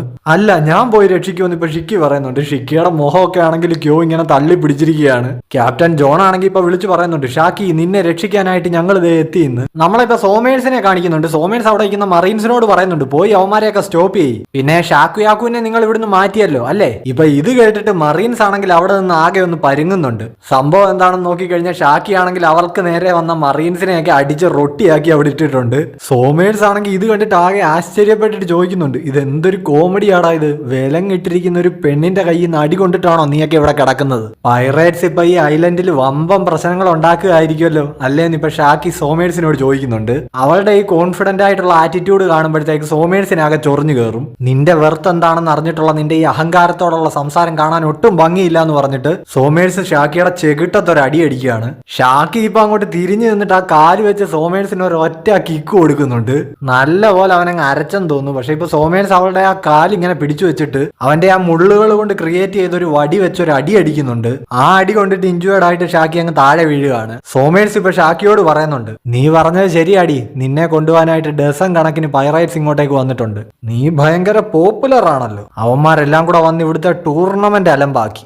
ഇവിടുന്ന് നീ സർവൈവ് ചെയ്താലും ഒടുക്കം നീ ഗാർലിങ്ങിന്റെ സ്വന്തം ആവാനാ പോകുന്നത്. അങ്ങനെ നോക്കുമ്പോ ഇപ്പൊ ഇവിടെ വെച്ച് നിന്നെ ഞാൻ കൊല്ലുന്നതാ നല്ലത്. അതാവുമ്പോ നിന്നെ ആർക്കും കിട്ടില്ലല്ലോ. അത് ഭയങ്കര ടച്ചിങ് ആയിട്ടുള്ള ഒരു ട്വിസ്റ്റ് ആയിരിക്കും. നിന്നെ രക്ഷിക്കാൻ വേണ്ടി ഇങ്ങോട്ടേക്ക് ഓടി വരുന്നവന്മാരെല്ലാം ഞാൻ വെട്ടി കണ്ടം തുണ്ടമാക്കി ഇട്ടിരിക്കുന്ന നിന്റെ ശവശരീരം കണ്ടിട്ട് എന്ത് എക്സ്പ്രഷൻ ആയിരിക്കും ഇടാൻ പോകുന്നതെന്ന് ആലോചിച്ചിട്ട് തന്നെ എനിക്ക് നല്ല എക്സൈറ്റ്മെന്റ് ഉണ്ടെന്ന് ഇപ്പൊ സോമേഴ്സ് ഷാക്കിയോട് പറയുന്നു. റോജറും വൈറ്റ് ബിയേർഡും തമ്മിൽ ഫൈറ്റ് ചെയ്യുന്നത് ഇപ്പൊ നമുക്ക് കാണാം. ഇപ്പൊ അതിന്റെ ആ പവറിൽ അപ്പുറത്തും ഇപ്പുറത്തും നിൽക്കുന്ന പൈറേറ്റ്സ് ഒക്കെ തെറിച്ചു പോകുന്നത് നമുക്ക് കാണാം. ഇതിന്റെ ഇടയിലും അവരിങ്ങനെ വിളിച്ചു പറയുന്നുണ്ട്, ഷാക്കി നിന്നെ രക്ഷിക്കാനാണ് ഞങ്ങൾ വന്നിരിക്കുന്നതെന്നൊക്കെ. ഷിക്കി ആണെങ്കിൽ ഇപ്പൊ ഇങ്ങനെ വിളിച്ചു ചോദിക്കുന്നുണ്ട്, ഷാക്കി നിനക്ക് കുഴപ്പമൊന്നുമില്ലല്ലോ, ഞാൻ ഇപ്പൊ തന്നെ നിന്നെ രക്ഷിക്കാം, ഇപ്പൊ ഞാൻ രക്ഷിക്കുമെന്നും പറഞ്ഞുകൊണ്ട് പൈറേറ്റ്സ് എല്ലാം അങ്ങോട്ടേക്ക് ഓടുകയാണ്. റോജറിനാണെങ്കിൽ ഇപ്പൊ ഫൈറ്റിനിടയ്ക്ക് അങ്ങോട്ടേക്ക് പോകാൻ കഴിയുന്നുമില്ല. അതുകൊണ്ട് ഞാൻ ആ പണി നിന്നെ ഏൽപ്പിക്കുകയാണെന്ന് റോജർ ഇപ്പൊ വിളിച്ചു പറയുന്നുണ്ട്. ഇത് കേട്ട പാടെ വാളും കൊണ്ട് നമ്മുടെ റെയിലി ജമ്പ് ചെയ്യുന്നത് നമുക്ക് കാണാം. ഇപ്പൊ അവിടെ വീണ് കിടക്കുന്ന ഷാക്കിയെടുത്ത് സോമേഴ്സ് പറയുന്നുണ്ട്, നീ ആ പൈറേറ്റ്സിന്റെ ബഹളം കേൾക്കുന്നില്ലേ, അവര് നമ്മുടെ തൊട്ട് പുറകിൽ തന്നെ ഉണ്ട്, പക്ഷെ അവര് സമയത്തിന് ഇവിടെ എത്താൻ പോകുന്നില്ല. ഒരു മറീൻ ഇപ്പൊ ഇപ്പുറത്ത് നിന്നിട്ട് പറയുന്നുണ്ട്, സെയിന്റ് സോമേഴ്സ്, സെയിന്റ് ഗാർലിംഗ് നിങ്ങളിപ്പോ ഈ ചെയ്യാൻ പോകുന്ന കാര്യം അറിഞ്ഞു കഴിഞ്ഞാൽ പുള്ളി ചുമ്മാതിരിക്കില്ല. സോമേഴ്സ് ഇപ്പൊ ഇവന്റെ അടുത്ത് പറയുന്നുണ്ട്, നാവടക്കടാ, ഗാർലിംഗ് ഒന്നും അറിയാൻ പോകുന്നില്ല, ഇവളിവിടെ ഒരു ആക്സിഡന്റിൽ മരിച്ചു, അത്രേ ഉള്ളൂ, നീ വാ തുറക്കാതിരുന്നാ മതി. സോമേഴ്സ് എന്നിട്ട് വീണ്ടും ഷാക്കിയെ നോക്കി പറയുകയാണ്, അവളുടെ മുഖം നോക്കിക്കേ.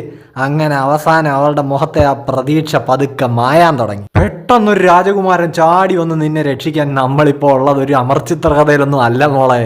നിന്നെ രക്ഷിക്കാനായിട്ട് ആര് വന്നാലും അവനെ ഞാൻ കൊല്ലും. റിയാലിറ്റി എന്ന് പറഞ്ഞാൽ അങ്ങനെയാണെന്നേ, അതെപ്പോഴും ഭയങ്കര ക്രൂരമായിരിക്കും. ഒരൊറ്റ അടി അടിച്ച് നിന്നെ ഞാൻ കൊല്ലാൻ പോകുന്നില്ല, 5 അടി ഞാൻ അടിക്കും. എന്റെ ഓരോ അടിയിലും ജീവിതത്തിൽ എന്നും നിന്റെ ഒപ്പം സപ്പോർട്ടിന് ആൾക്കാരുണ്ടാവും എന്നുള്ള മണ്ടൻ ചിന്തയിൽ ഇത്രയും നാൾ ജീവിച്ചതോർത്ത് നീ വിഷമിച്ച് ചോരയിൽ കുളിച്ച് കിടന്ന് ചാവും. ഇപ്പൊ ഇങ്ങനെ നിർത്താതെ കൊണച്ചോണ്ടിരിക്കുന്ന സോമേഴ്സ് പെട്ടെന്ന് ബാക്കിൽ നിന്ന് ഒരു അശരീരി കേൾക്കുന്നു. അതായത് അണ്ടർവേൾഡിലേക്ക്, റിലം ഓഫ് ഡെഡിലേക്ക് ഞാൻ നിനക്കൊരു ടിക്കറ്റ് ഓഫർ ചെയ്യട്ടാടാ മോനെ എന്ന്. അതേ ഗൈസ്, റെയിലി ഒരു കിഡിലിന് എൻട്രി നടത്തിയിരിക്കുകയാണ്. പുള്ളിക്കാരൻ ഹിഗൻ ബാന എന്ന് പറഞ്ഞൊരു അറ്റാക്ക്, ഒരൊറ്റ സ്ലാഷ്, സോമേഴ്സ് ഫ്ലാറ്റ്. അതിന്റെ ട്രാൻസ്ലേഷൻ വരുന്നത് റെഡ് സ്പൈഡർ ലില്ലി എന്നാണ്. റെയിലി ഇപ്പൊ വാള് തിരിച്ചു വെച്ചിട്ട് പറയുന്നുണ്ട്, ഷാക്കി ഞാൻ കുറച്ച് ലേറ്റ് ആയി പോയി, നിന്നെ വന്ന് കൊണ്ടുപോകാൻ നീ എനിക്കൊരു കത്ത് എഴുതിയിരുന്നില്ലേ, നിന്നെ കൊണ്ടുപോകാനാ ഞാൻ വന്നത്. ഇപ്പൊ ഷാക്കി ആണെങ്കിൽ അവിടെ ഇങ്ങനെ കരഞ്ഞോണ്ട് നിൽക്കുകയാണ്. അവള് റെയിലിയുടെ ദേഹത്തേക്ക് വീണോണ്ട് ചോദിക്കുകയാണ്, റൈസ നിങ്ങൾ എന്താ ഇത്ര താമസിച്ചേ, നിങ്ങൾ ഭയങ്കര സ്ലോ ആണെന്ന്. റെയിലി ഇപ്പൊ ചോദിക്കുന്നുണ്ട്, നീ കുറെ സഹിച്ചല്ലേ, നീ എന്നോട് ക്ഷമിക്കേ, ഞാൻ വല്ലാണ്ട് അങ്ങ് പേടിച്ചു പോയി എന്നും പറഞ്ഞ് ഷാക്കി ഇപ്പൊ കരയുന്നുണ്ട്. ഇനി ഒരിക്കലും ഇങ്ങനെ ഉണ്ടാവില്ല എന്നും പറഞ്ഞ് റെയിലി അവളെ ഇങ്ങനെ ചേർത്ത് പിടിച്ച് അവിടെ ഇരിക്കുന്നുണ്ട്. റോജറും ഗബാനും കൂടി ഇപ്പൊ അപ്പുറത്ത് നിന്നിട്ട് നിന്റെയൊക്കെ റൊമാൻസ് പിന്നെ മതി എന്നും പറഞ്ഞ് കിടന്ന് അവിടെ കിടന്ന് അലറുന്നുണ്ട്. പാവങ്ങളുടെ ഹാർട്ട് ബ്രേക്ക് ആയി പോയി.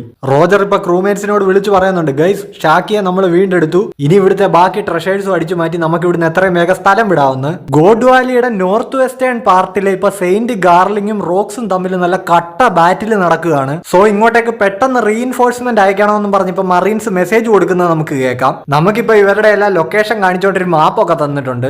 റോജർ പൈറേറ്റ്സ് ഇപ്പൊ വിളിച്ചു പറയുന്നത് നമുക്ക് കേൾക്കാം, നിധിയൊക്കെ ആ ഭാഗത്താണുള്ളതെന്ന്, അതായത് ആ നോർത്ത് വെസ്റ്റ് സൈഡിൽ. പുറകിലേക്ക് പോയി കഴിഞ്ഞാൽ അവിടെ റോക്സ് ആണുള്ളത്, മുന്നിലാണെങ്കിൽ മറീൻസ് ആണ്. ഇവരുടെയൊക്കെ കാര്യം ഞങ്ങൾ നോക്കിക്കോളാം, നീ പെട്ടെന്ന് മുന്നിൽ കൂടെ ഓടിപ്പൊക്കോ റെയിലി എന്ന് ഇപ്പൊ റോജർ വിളിച്ചു പറയുന്നുണ്ട്.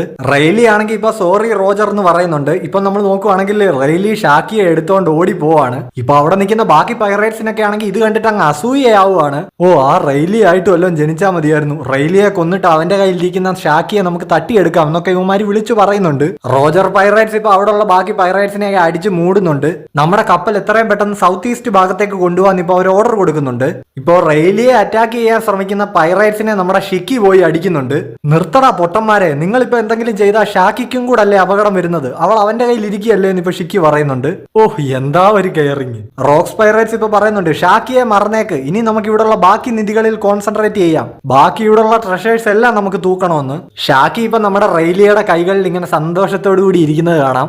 റെയിലി ഇപ്പൊ പറയുന്നുണ്ട്, ഷാക്കി എനിക്ക് നിന്നോടൊരു കാര്യം പറയാനുണ്ടെന്ന്. ഷാക്കി ഇപ്പൊ പറയുന്നുണ്ട്, നിങ്ങളത് പറയേണ്ട കാര്യമില്ല, എനിക്ക് എന്താണെന്ന് അറിയാമെന്ന്. ഇനി നമ്മളെ കാണിക്കുന്നത് ഇവിടുത്തെ ആ ട്രഷർ ബോക്സ് വെച്ചിരിക്കുന്ന വെയർഹൌസ് ആണ്.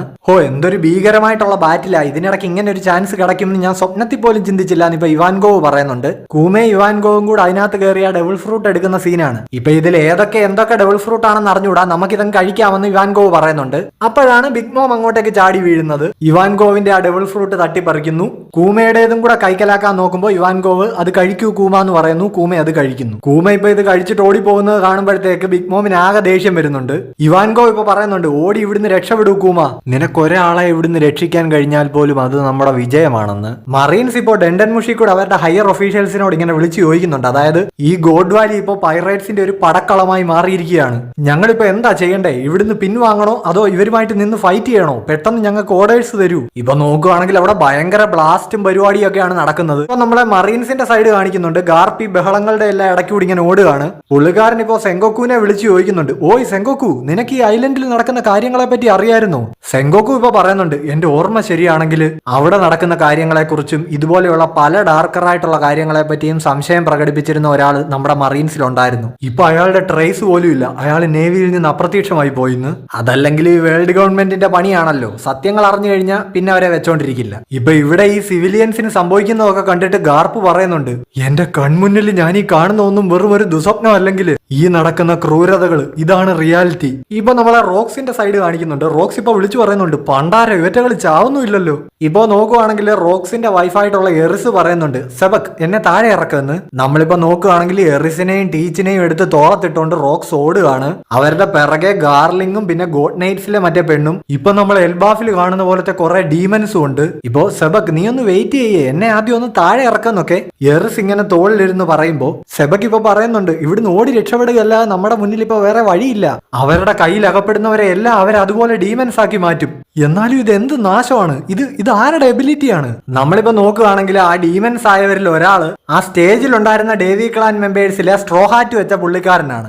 ആൻഡ് അത് നമ്മുടെ സെബക്കിന്റെ അച്ഛനാണ്. സെബക് ഇപ്പൊ അച്ഛാന്ന് ഇങ്ങനെ വിളിക്കുന്നുണ്ട്. ഒരു പ്രായമായ അമ്മച്ചിയൊക്കെ ഇങ്ങനെ ഡീമൻ ആയിട്ടുണ്ട്. നിങ്ങൾക്കൊക്കെ ഇതെന്താ സംഭവിച്ചതെന്ന് സെബക്ക് ചോദിക്കുന്നു. ഇപ്പോ ഗാർലിംഗ് ആണെങ്കിൽ റോക്സിന്റെ കയ്യിൽ നിന്ന് നല്ല പോലെ മേടിച്ചു കൂട്ടിയിട്ടുണ്ട്. പുള്ളിക്കാരൻ ആ ഗോഡ് നൈറ്റിലെ പെണ്ണിനടുത്ത് പറയുന്നുണ്ട്, നമ്മൾ വിചാരിച്ച പോലെ തന്നെ അവൻ നല്ല സ്ട്രോങ് ആ, അവൻ ഉണ്ടാക്കിയ മുറിവൊക്കെ റീജനറേറ്റ് ആവാൻ നല്ല സമയം എടുക്കുന്നുണ്ട്. ഇപ്പൊ ആ ഗോഡ് നൈറ്റ്സിലെ പെണ്ണ് പറയുന്നുണ്ട്, പക്ഷെ ഇവനിപ്പോ ഇവിടെ വന്നതുകൊണ്ട് ഇവൻ ഡേവി ക്ലാനിലെ മെമ്പർ ആണെന്നുള്ള ഇൻഫർമേഷൻ നമുക്ക് കിട്ടിയില്ലേ. ഇവനെ നമ്മൾ ഇവിടെ വെച്ച് വീഴ്ത്തിയാൽ അത് ഗ്രേറ്റ് ഇമുവിന് ഒരുപാട് സന്തോഷമാകും. ഇത് കേട്ടിപ്പോ ഗാർലിംഗും പറയുന്നുണ്ട്, അതെ നമ്മുടെ ഗെയിം ഇവൻ നശിപ്പിച്ചു, പക്ഷെ ഇവനെ ഇവിടെ കിട്ടിയത് നമ്മുടെ ഭാഗ്യം തന്നെയാ. ഇപ്പൊ റോക്സിനോട് എറിസ് വീണ്ടും പറയുന്നുണ്ട്, സെബക് നീ എന്നെ ഒന്ന് താഴെ ഇറക്ക്.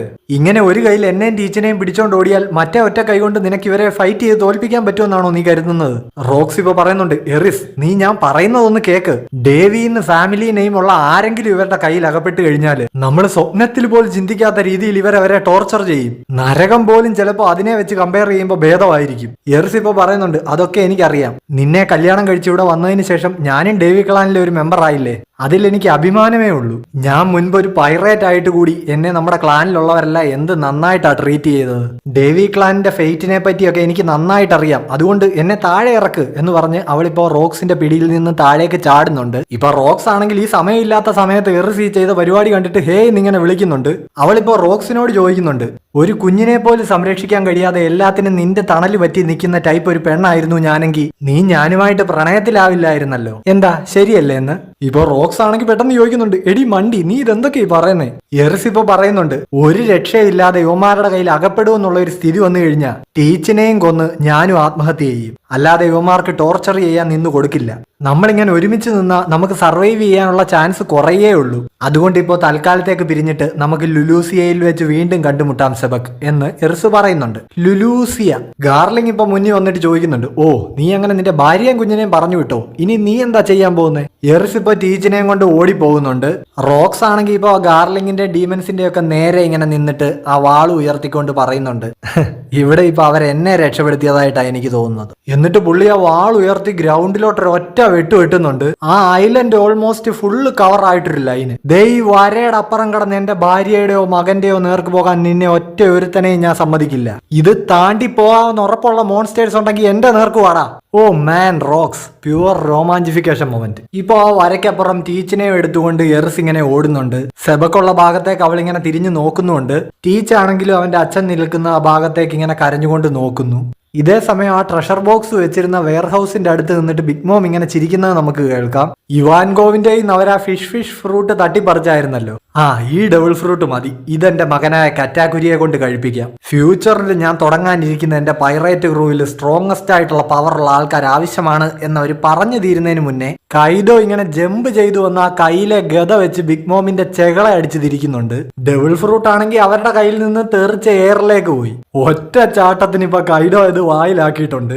എന്നിട്ട് അതിങ്ങനെ ചവച്ചരച്ച് ബിഗ് മോമിനെ നോക്കി ഒരു കൊണച്ച ചിരിയും. നന്ദിയുണ്ടേ. നാശം പിടിക്കാൻ എടാ കൈഡോ പണ്ടാരക്കാലാന്നിപ്പോ ബിഗ് മോം അവിടെ കിടന്ന് അലറുന്നുണ്ട്. ഇപ്പോ 2 പാനലിലായിട്ട് ഷാങ്സിനെയും കൊണ്ട് രക്ഷപ്പെടുന്ന ഡ്രാഗണിനെയും ടീച്ചിനെയും കൊണ്ട് രക്ഷപ്പെടുന്ന എറിസിനെയും കാണിക്കുന്നുണ്ട്. നിന്നെ ഒരിക്കലും ഞാൻ മരിക്കാൻ വിട്ടുകൊടുക്കില്ല എന്ന് ഡ്രാഗൺ ഷാങ്സിനോട് പറയുന്നു. എനിക്ക് രക്ഷപ്പെടാനായില്ലെങ്കിൽ പോലും ഈ നരകത്തിൽ നിന്ന് നിന്നെ ഞാൻ ഉറപ്പായിട്ട് രക്ഷിക്കും ടീച്ച് എന്നിപ്പോ എറിസും പറയുന്നുണ്ട്. ഇപ്പോ സ്റ്റേജിന്റെ പുറകിലുള്ള മറ്റൊരു വെയർ ഹൗസ് ആണ് നമ്മളെ കാണിക്കുന്നത്. അതും ഈ ട്രഷർ സൂക്ഷിക്കാൻ വേണ്ടി തന്നെ ഉള്ളതാണ്. റോജർ പൈറേറ്റ്സ് ആണെങ്കിൽ അവിടെ നിധി കണ്ടെത്തിയെന്നും പറഞ്ഞുകൊണ്ട് ഭയങ്കര ബഹളം. ഇത്രയും വലിയൊരു നിധിശേഖരം ഞാൻ എന്റെ ജീവിതത്തിൽ ഇതുവരെ കണ്ടിട്ടില്ല എന്ന് ഒരുത്തം പറയുന്നുണ്ട്. ഗബാൻ ആണെങ്കിൽ പറയുന്നുണ്ട്, ഡബിൾ ഫ്രൂട്ട്സും ഉണ്ടല്ലോ, എല്ലാം എടുത്തു. ഇപ്പോ അതിൽ നിന്ന് ഒരു മൊട്ടുസൂചി എടുക്കാൻ പോലും നിങ്ങൾ റോജർ പൈറേറ്റ്സിനെ ഞങ്ങൾ സമ്മതിക്കൂലടാന്നും പറഞ്ഞിട്ട് റോക്സ് പൈറേറ്റ്സിലെ ഗൻസൂയി അങ്ങോട്ട് വന്ന് അറ്റാക്ക് ചെയ്യുന്നുണ്ട്. ഗബാൻ ആണെങ്കിൽ ആ ഒരു കയ്യിലെ കോടാലി വെച്ചിട്ട് കൂളായിട്ട് അറ്റാക്ക് അങ്ങ് തടയുന്നുണ്ട്. ഈ ഐലൻഡ് വിട്ടു പോകാൻ ഒരു കാരണവശാലും പൈറേറ്റ്സിനെ അനുവദിക്കരുതെന്ന് മറീൻസ് ഇപ്പൊ വിളിച്ചു പറയുന്നുണ്ട്. ഇവിടുത്തെ കാര്യങ്ങളൊക്കെ കണ്ടിട്ട് മനസ്സും അടുത്ത ഗാർപ്പ് ഇപ്പൊ പറയുന്നുണ്ട്, ഒരു തരിമ്പ് പോലും മനുഷ്യത്വമോ ലോജിക്കോ ഇല്ലാത്ത സംഭവങ്ങൾ നടക്കുന്ന ഈ ഐലൻഡില് ജസ്റ്റിസിന് എന്താണ് പ്രസക്തി എന്ന്. ഇപ്പൊ അവിടെ ചങ്ങല കിട്ടിയിരിക്കുന്ന ആൾക്കാര് നേവിക്കാരോട് ഞങ്ങളെ ഇവിടുന്ന് രക്ഷപ്പെടാൻ സഹായിക്കണമെന്ന് പറഞ്ഞ് കെഞ്ചുന്നുണ്ട്. ഗോഡ് വാലി വേൾഡ് ഗവൺമെന്റുമായിട്ട് അഫിലിയേറ്റഡ് അല്ലാത്ത ഒരു രാജ്യമായതുകൊണ്ട് തന്നെ മറീൻസ് അവർക്ക് നേരെ രണ്ടാമതൊന്നും ആലോചിക്കാതെ പീരങ്കി കൊണ്ട് വെടിവെക്കുന്നു. ഇപ്പോ ഇവിടെയുള്ള ഈ പാവപ്പെട്ട നിസ്സഹായരായ ആൾക്കാരിൽ എനിക്ക് രക്ഷിക്കാൻ പറ്റാവുന്ന അത്രയും പേരെ എനിക്ക് രക്ഷിക്കണമെന്ന് പറയുന്ന കൂമയെ നമുക്ക് കാണാം. ഇതേ സമയം ഈ ഗോഡ് വാലിയിൽ നടക്കുന്ന സംഭവങ്ങളെല്ലാം ഒരു പാറപ്പുറത്തിരുന്നു കൊണ്ട് സാറ്റേൺ ഇങ്ങനെ നിരീക്ഷിക്കുകയാണ്. ഇപ്പൊ അങ്ങേരോട് ആരോ സംസാരിക്കുന്നത് നമുക്ക് കേൾക്കാം. സാറ്റേൺ, റോക്സ് മരിച്ചോ എന്നൊരു ചോദ്യം. 5 എൽഡേഴ്സിൽ ഒരാളെ ചോദ്യം ചെയ്യണമെങ്കിൽ ഒബ്വിയസ്ലി അത് ഇമു ആണല്ലോ. സാറ്റേൺ ഇപ്പൊ പറയുന്നുണ്ട്, എനിക്കത് അറിയില്ല, ഒന്നും നമ്മൾ പ്രതീക്ഷിച്ചതുപോലെയല്ല നടക്കുന്നത്. അതുമല്ല, എനിക്ക് വല്ലാത്തൊരു ആശങ്ക. അതായത് ഇന്ന് ഇവിടെ നടന്ന ഈ അപകടകരമായ ഇൻസിഡന്റ് എന്തൊക്കെയോ വലിയ വലിയ സംഭവങ്ങൾ പിറവിയെടുക്കുന്നതിനുള്ള ഒരു തുടക്കമാണെന്നൊരു തോന്നൽ. സാറ്റേണിന്റെ ഈ തോന്നൽ 100% സത്യമായിരുന്നു ഗൈസ്. കാര്യം ഈ ഒരു ഒറ്റ ഗോഡ് വാലി ഇൻസിഡന്റ് കാരണം വേൾഡ് ഗവൺമെന്റിന്റെ ആണിക്കല്ല് ഇളക്കാൻ ആംബിയറുള്ള എത്ര ക്യാരക്ടേഴ്സ് ഉണ്ടായി. സോ കഥയിലെ ഏറ്റവും വലിയൊരു ടേണിംഗ് പോയിന്റ് തന്നെയാണ് ഈ ഗോഡ് വാലി ഇൻസിഡന്റ്. ഇപ്പോ ചാപ്റ്ററിലേക്ക് വരികയാണെങ്കിൽ സാറ്റേണി പറഞ്ഞതെല്ലാം കേട്ടിട്ട് ഇമു പറയുന്നുണ്ട്, അങ്ങനെ നമുക്കെതിരായിട്ട് ഒരു കാര്യവും സംഭവിക്കാൻ ഞാൻ സമ്മതിക്കില്ല എന്ന്. ഇതേ സമയം ആ ഡബിൾ ഫ്രൂട്ട് കഴിച്ചിട്ട് കൈഡോ ഡ്രാഗൺ ആയിട്ട് ട്രാൻസ്ഫോം ആയിട്ടുണ്ട്. ഇതെന്ത് പണ്ടാരമാണിത്, ഒരു ഡ്രാഗണോ എന്നൊക്കെ ചോദിച്ച് മറീൻസ് ഇങ്ങനെ കിളി പറന്ന് നിൽപ്പുണ്ട്. ഇപ്പൊ ആ പോ ഫ്രൂട്ടിന്റെ പവർ വെച്ചിട്ട് കൂമയാണെങ്കിൽ ഇവിടുത്തെ ആൾക്കാരെ എല്ലാം രക്ഷപ്പെടുത്തി വിടുകയാണ്. എല്ലാവരും കൂമയോട് നന്ദി പറയുന്നുണ്ട്. ഇവിടുന്ന് ഞങ്ങളെ വേറെ എങ്ങോട്ട് പറഞ്ഞു വിട്ടാലും അത് ഞങ്ങൾക്ക് സ്വർഗമായിരിക്കും എന്നൊക്കെ അവർ പറയുന്നു. കൂമയാണെങ്കിൽ ഇപ്പൊ നന്ദിയൊന്നും പറയണ്ട, പെട്ടെന്നാവട്ടെ എന്ന് പറഞ്ഞ് കഴിയുന്ന അത്ര ആൾക്കാരെ ഇവിടുന്ന് രക്ഷപ്പെടുത്തി വിടാൻ നോക്കിക്കൊണ്ടിരിക്കുകയാണ്. ജീവിതത്തിൽ പ്രതീക്ഷ നഷ്ടപ്പെട്ടിരുന്ന ഒരുപാടധികം ആൾക്കാരെ കൂമ ഇവിടുന്ന് രക്ഷിച്ചു വിടുന്നു. അവരെല്ലാവരും ഇപ്പൊ ഒരേ സ്വരത്തിൽ പോകുന്നതിന് മുമ്പ് താങ്ക് യു കൂമ എന്ന് വിളിച്ചു പറയുന്നത് നമുക്ക് കേൾക്കാം. ഇപ്പോ റോക്സിനും ഗാർപ്പിനും റോജറിനും ഒക്കെ വല്ലാത്തൊരു സെൻസേഷൻ കിട്ടുന്നുണ്ട്. അത് ഇമുവിന്റെ ഹാക്കി ആയിരിക്കണം. ഇപ്പോ സാറ്റേൺ ഇങ്ങനെ മോൺസ്റ്റർ ഫോമിലേക്ക് ട്രാൻസ്ഫോം ആവുന്ന ഒരു ചെറിയ ഇമേജ് നമുക്ക് കാണാം. റോജർ പൈറേറ്റ്സിലെ പീറ്റർമോ ആണെങ്കിൽ ഇപ്പൊ റോജറിനോട് വന്നിട്ട് പറയുന്നുണ്ട് റോക്സ് പൈറേറ്റ്സ് വരുന്നുണ്ടെന്ന്. റോജർ ആണെങ്കിൽ ഇപ്പൊ അങ്ങേരോട് പറയുന്നുണ്ട് അതിലും വലിയൊരു പണി വരുന്നുണ്ടെന്ന് തോന്നുന്നു. ഇപ്പോ ഫൈറ്റ് ഒക്കെ കഴിഞ്ഞ് ആ മോൺസ്റ്റേഴ്സിനെ എല്ലാം വെട്ടി തള്ളിയിട്ടിട്ട് നിൽക്കുന്ന റോക്സിനെ നമുക്ക് കാണാം. പുള്ളി ഇപ്പൊ ഗാർലിങ്ങിനോട് ചോദിക്കുന്നുണ്ട്, എന്റെ കുടുംബക്കാരെ മുഴുവൻ ഡീമൻസ് ആക്കി എനിക്കെതിരെ ഇറക്കി വിട്ട് എന്നെ അങ്ങ് ഉണ്ടാക്കാമെന്ന് കരുതിയോടാ നീ? അവരുടെ കൈകൊണ്ട് ചാവണോ അതോ അവരെ കൊല്ലണോ എന്ന് 2 ഓപ്ഷൻസ് വന്നു കഴിഞ്ഞാൽ രണ്ടാമതൊന്നും ആലോചിക്കാതെ ഇതേപോലെ രണ്ടാമത്തെ ആ ഓപ്ഷൻ അങ്ങ് തിരഞ്ഞെടുക്കൂടാ ഞാൻ. റോക്സുമായിട്ട് ഫൈറ്റ് ചെയ്തിപ്പോ അവിടെ തോറ്റ് കിടക്കുന്ന ഗാർലിങ്ങിനെ നമുക്ക് കാണാം. എന്താ സാറ്റിസ്ഫാക്ഷൻ. റോക്സ് ഇപ്പൊ ആരോടോ പറയുന്നുണ്ട്, നീ എന്നെ സഹായിക്കാൻ വേണ്ടി വന്നതാണോ? അങ്ങനെ ചെയ്യുന്നതുകൊണ്ട് നിനക്ക് പ്രത്യേകിച്ച് നേട്ടമൊന്നും കിട്ടാൻ പോകുന്നില്ല കേട്ടോ. ഇപ്പൊ റോക്സിനെ സഹായിക്കാൻ എത്തിയിരിക്കുന്ന ആരാണെന്ന് നോക്കി അത് വൈറ്റ് ബിയർഡ് ആണ്. പുള്ളിക്കാരൻ ഇപ്പൊ പറയുന്നുണ്ട്, അതൊന്നും കുഴപ്പമില്ല, ഞാൻ എപ്പോഴും നിന്റെ പറ്റില്ലല്ലേ വെള്ളം അടിക്കാറുള്ളത്, ഇത് അതിനുള്ള കടം വീട്ടിലാണെന്ന് കരുതിയാൽ മതി. ഓയ് നിങ്ങൾ രണ്ടുപേരും ദേ എന്നെ ഒന്ന് നോക്കിക്കേ എന്ന് പറഞ്ഞുകൊണ്ട് ഇപ്പൊ അങ്ങോട്ടേക്ക് ഡ്രാഗണായിട്ട് മാറിയ കൈഡോയും വരുന്നുണ്ട്. ഫൈനലി അങ്ങനെ എനിക്കൊരു ഡബിൾ ഫ്രൂട്ട് എബിലിറ്റി കിട്ടി, ഇതൊന്ന് ടെസ്റ്റ് അടിക്കണമല്ലോ എന്ന് ഇപ്പൊ കൈഡോ പറയുന്നുണ്ട്. കൈഡോയെ റോക്സ് ഇപ്പൊ കൺഗ്രാചുലേറ്റ് ചെയ്യുന്നു. അതേപോലെ നിന്നെ ഇത്രയും സന്തോഷിച്ച് ഞാനിത് ആദ്യമായിട്ടാണ് കാണുന്നതെന്ന് കൈഡോ എടുത്ത് പറഞ്ഞിട്ട് റോക്സ് ചിരിക്കുന്നുണ്ട്. വൈറ്റ് ബിയർഡ് ആണെങ്കിൽ ഇപ്പൊ പറയുന്നുണ്ട്, അല്ല അതൊക്കെ അവിടെ നിൽക്കട്ടെ, എനിക്കിപ്പോ ഒരു കാര്യം ചോദിക്കാനുണ്ട്. നമ്മുടെ മുന്നിൽ കാണുന്ന ഈ രൂപം ഇത് ശരിക്കും എന്ത് പണ്ടാരമാണ്? ഇപ്പൊ ഇവരുടെ മുന്നിൽ കാണുന്ന ആ രൂപം എന്താണെന്ന് നോക്കിക്കഴിഞ്ഞാൽ അത് സെയിന്റ് സാറ്റേണിന്റെയും ഇമുവിന്റെയും കൂടെ ഒരു ഫ്യൂഷനാണ് ഗൈസ്. അതായത് ഇമുവിന്റെ തലയും പിന്നെ സാറ്റേണിന്റെ ആ മോൺസ്റ്റർ ഫോമിലെ ബോഡിയും. മറീൻസ് ആണെങ്കിൽ ഇപ്പോ സെയിന്റ് സാറ്റേൺ ഇത് എന്ത് തരം രൂപമാണെന്നൊക്കെ ഇങ്ങനെ ചോദിക്കുന്നു. പൈറേറ്റ്സ് ആണെങ്കിൽ അയ്യോ മോൺസ്റ്റർ എന്നും പറഞ്ഞ് അവിടെ കിടന്ന് അലറുന്നുണ്ട്. ഇതൊക്കെ കണ്ടിട്ട് ഇപ്പൊ ഗാർപ്പ് പറയുന്നുണ്ട്, ഇത് റിയാലിറ്റി ആവാൻ ഒരു വഴിയില്ല, ഇത് ശരിക്കും ദുസ്വപ്നം തന്നെയാണെന്നാ തോന്നുന്നത്. എന്ത് പണ്ടാരമൊക്കെയാണ് ഈ ഐലൻഡിൽ നടക്കുന്നത്. റോജർ ആണെങ്കിൽ ഇപ്പൊ ഇതൊക്കെ കണ്ടിട്ട് ത്രില്ലടിച്ചിങ്ങനെ നിൽക്കുകയാണ്. ഹോ, സാഹസികതകൾ നിറഞ്ഞൊരു യാത്ര തന്നെ ഇത്. ഈ ലോകത്തിൽ ഇനി ഞാൻ അറിയാത്ത എന്തുമാത്രം കാര്യങ്ങളുണ്ട് എന്ന് റോജർ ഇങ്ങനെ പറയുന്നുണ്ട്. റോക്സ് ഇമുവിനെ നോക്കിയിട്ട് ഇങ്ങനെ പറയുന്നുണ്ട്, ന്യൂഗേറ്റെ നീ എന്നോട് ചോദിച്ചില്ലേ നമ്മുടെ മുന്നിൽ ഇത് എന്ത് പണ്ടാരമായി നിൽക്കുന്നതെന്ന്. ഒറ്റ വാക്കിൽ പറയാനാണെങ്കിൽ നമ്മുടെ ഈ മുന്നിൽ നിൽക്കുന്നതാണ് ലോകം. മറീൻസ് ഇങ്ങനെ വിളിച്ചു ചോദിക്കുന്നുണ്ട്, സെയിന്റ് സാറ്റേൺ നിങ്ങൾ എന്താണ് ഇങ്ങനെ ഒരു രൂപത്തിലേക്ക് മാറിയത്? ഇങ്ങനെ ഒരു ഡബിൾ ഫ്രൂട്ട് യൂസർ ആയിരുന്നോ എന്നൊക്കെ ചോദിച്ച് മറീൻസ് ആശ്ചര്യപ്പെടുന്നുണ്ട്. ഇമു ആണെങ്കിൽ ഇപ്പൊ മുന്നിൽ ഈ മറീൻസ് എല്ലാം ഇങ്ങനെ നിരന്ന് നിൽക്കുന്നത് കണ്ടിട്ട് ഓ നാശം പിടിക്കാൻ ഈ കീടങ്ങൾ എന്ന് പറഞ്ഞിട്ട് ആ വിഷമുള്ള കാലുപയോഗിച്ച് അവരെ അറ്റാക്ക് ചെയ്യാനായിട്ട് പോകുന്നുണ്ട്. ഓ സാറ്റേണിന്റെ കാലിലുള്ള ആ ടാറ്റു ഇങ്ങനെ കൂർത്തി ഇവരെ അറ്റാക്ക് ചെയ്യാനായിട്ട് പോകുന്നുണ്ട് കേട്ടോ. ഓ ആ കാലുകളൊക്കെ ഇപ്പൊ ഇമു മറീൻസിന്റെ ദേഹത്തേക്ക് ഇങ്ങനെ കുത്തി ഇറക്കുകയാണ്. ഇത് കണ്ടിട്ട് അവിടെയുള്ള പൈറേറ്റ്സ് ഒക്കെ ഇങ്ങനെ അമ്പരന്ന് നിൽക്കുകയാണ്. ഓ ഈ മോൺസ്റ്റർ എന്താ മറീൻസിനെ ഇങ്ങനെ അറ്റാക്ക് ചെയ്യുന്നത്? ഇതപ്പോ ശരിക്കും ആരുടെ സൈഡാ? ഇമു ഇപ്പൊ നേരെ ആ കാല് പൈറേറ്റ്സിന് നേരെ തിരിച്ചിട്ട് അവന്മാരെയും കുത്തി കീറുന്നുണ്ട്. ഓ മറീൻസിനെ മാത്രമല്ല ഈ പണ്ടാരെ എല്ലാരെയും അറ്റാക്ക് ചെയ്യുന്നുണ്ട്. ചാടറ ഓടറ എന്നൊക്കെ പറഞ്ഞിട്ട് ഇപ്പൊ അവന്മാർ ഓട്ടമാണ്. ഒരുത്തനാണെങ്കിൽ ഇത്രയും ബഹളത്തിനിടയ്ക്ക് ഒരു ട്രഷർ ചെസ്റ്റ് കൈ പിടിച്ചോണ്ടാണ് ഓടുന്നത്. മറീൻസ് ഇപ്പോ കൂടെ ഉള്ളവർക്ക് ഇൻസ്ട്രക്ഷൻ കൊടുക്കുന്നുണ്ട്, എല്ലാവരും ബാക്കിലേക്ക് മാറ്, ആ മോൺസ്റ്ററിൽ നിന്ന് അകലം പാലിക്കൂ, എന്ത് സാഹചര്യത്തിലും ആരും അതിനെ അറ്റാക്ക് ചെയ്യാൻ പോകരുത്, എമർജൻസി ഇവാക്യുവേഷൻ ആയിട്ട് ഒരു ഏരിയ എത്രയും പെട്ടെന്ന് കണ്ടെത്തൂ എന്നൊക്കെ ഇവർ ഇൻസ്ട്രക്ഷൻസ് കൊടുക്കുന്നു. റോജറിന്റെ ചില ക്രൂമേറ്റ്സിന് ഇപ്പൊ പരിക്ക് പറ്റി കിടക്കുന്നത് കാണാം. റോജർ അവരോട് പറയുന്നുണ്ട്, നിങ്ങളൊന്ന് തൽക്കാലത്തേക്ക് പിടിച്ചു നിൽക്കുക, നമുക്ക് ഇവിടുന്ന് രക്ഷപ്പെടാമെന്ന്. ഒരുത്തനാണെങ്കിൽ ആകെ വേദന എടുത്ത് കിടക്കുകയാണ്. അപ്പോഴും അവൻ പറയുന്നുണ്ട് ഇവിടെ നടക്കുന്ന കാര്യങ്ങൾ പക്ഷെ ഭയങ്കര ഇൻട്രസ്റ്റിംഗ് ആണെന്ന്. റോജർ ഇപ്പൊ അവന്റെ അടുത്ത് പറയുന്നുണ്ട്, എടാ പൊട്ടാ നീ എന്തൊക്കെ ഈ വിളിച്ചു പറയുന്നേ, നാശം എന്റെ ക്രൂമേറ്റ്സിനെ ആ മോൺസ്റ്റർ നല്ലപോലെ പരിക്കേൽപ്പിച്ചിട്ടുണ്ട്. റോജർ ആണെങ്കിൽ ഇപ്പൊ ഗബാനെ വിളിച്ചിട്ട് പറയുന്നുണ്ട്, ഈ പരിക്ക് പറ്റി കിടക്കുന്നവരെ ഒന്ന് നോക്കിക്കോണമെന്ന്. അതേപോലെ ബാക്കി ടീംസിന്റെ അടുത്ത് ട്രഷറും എടുത്തുകൊണ്ട് എത്രയും പെട്ടെന്ന് മുന്നോട്ട് പോകാനായിട്ടും റോജർ പറയുന്നുണ്ട്. എന്നിട്ട് റോജർ ആണെങ്കിൽ ഇമുവിന് നേരെ പോവാണ്. ഗബാൻ ആണെങ്കിൽ ഇപ്പൊ വിളിച്ചു ചോദിക്കുന്നുണ്ട്, എടാ നീ പിന്നെ എടുത്തു ചാടി ഓരോ വള്ളി പിടിക്കാൻ പോവാണോ എന്ന്. ഇതേ സമയം ഗാർപ്പ് ആണെങ്കിൽ ഒരു മറീന്റെ കുത്തിന് പിടിച്ചോണ്ട് ചോദിക്കുന്നുണ്ട്, ഈ ഐലൻഡിൽ ഇത് എന്ത് കോപ്പായി നടക്കുന്നേ, ആ മോൺസ്റ്റർ അതെങ്ങനെ ഇവിടെ വന്നേ?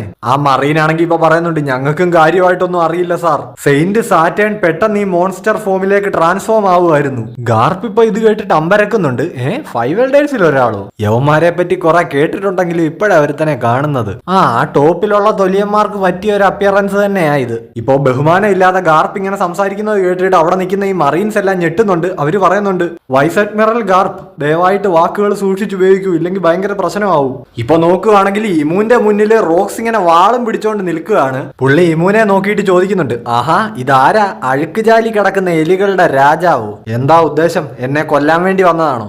ഡേവി ജോൺസ് അല്ലേ എന്റെ മുന്നിൽ ഈ നിൽക്കുന്നതെന്ന് ഇമു ഇപ്പൊ റോക്സിനെ നോക്കി അമ്പരപ്പോടെ ചോദിക്കുന്നുണ്ട്.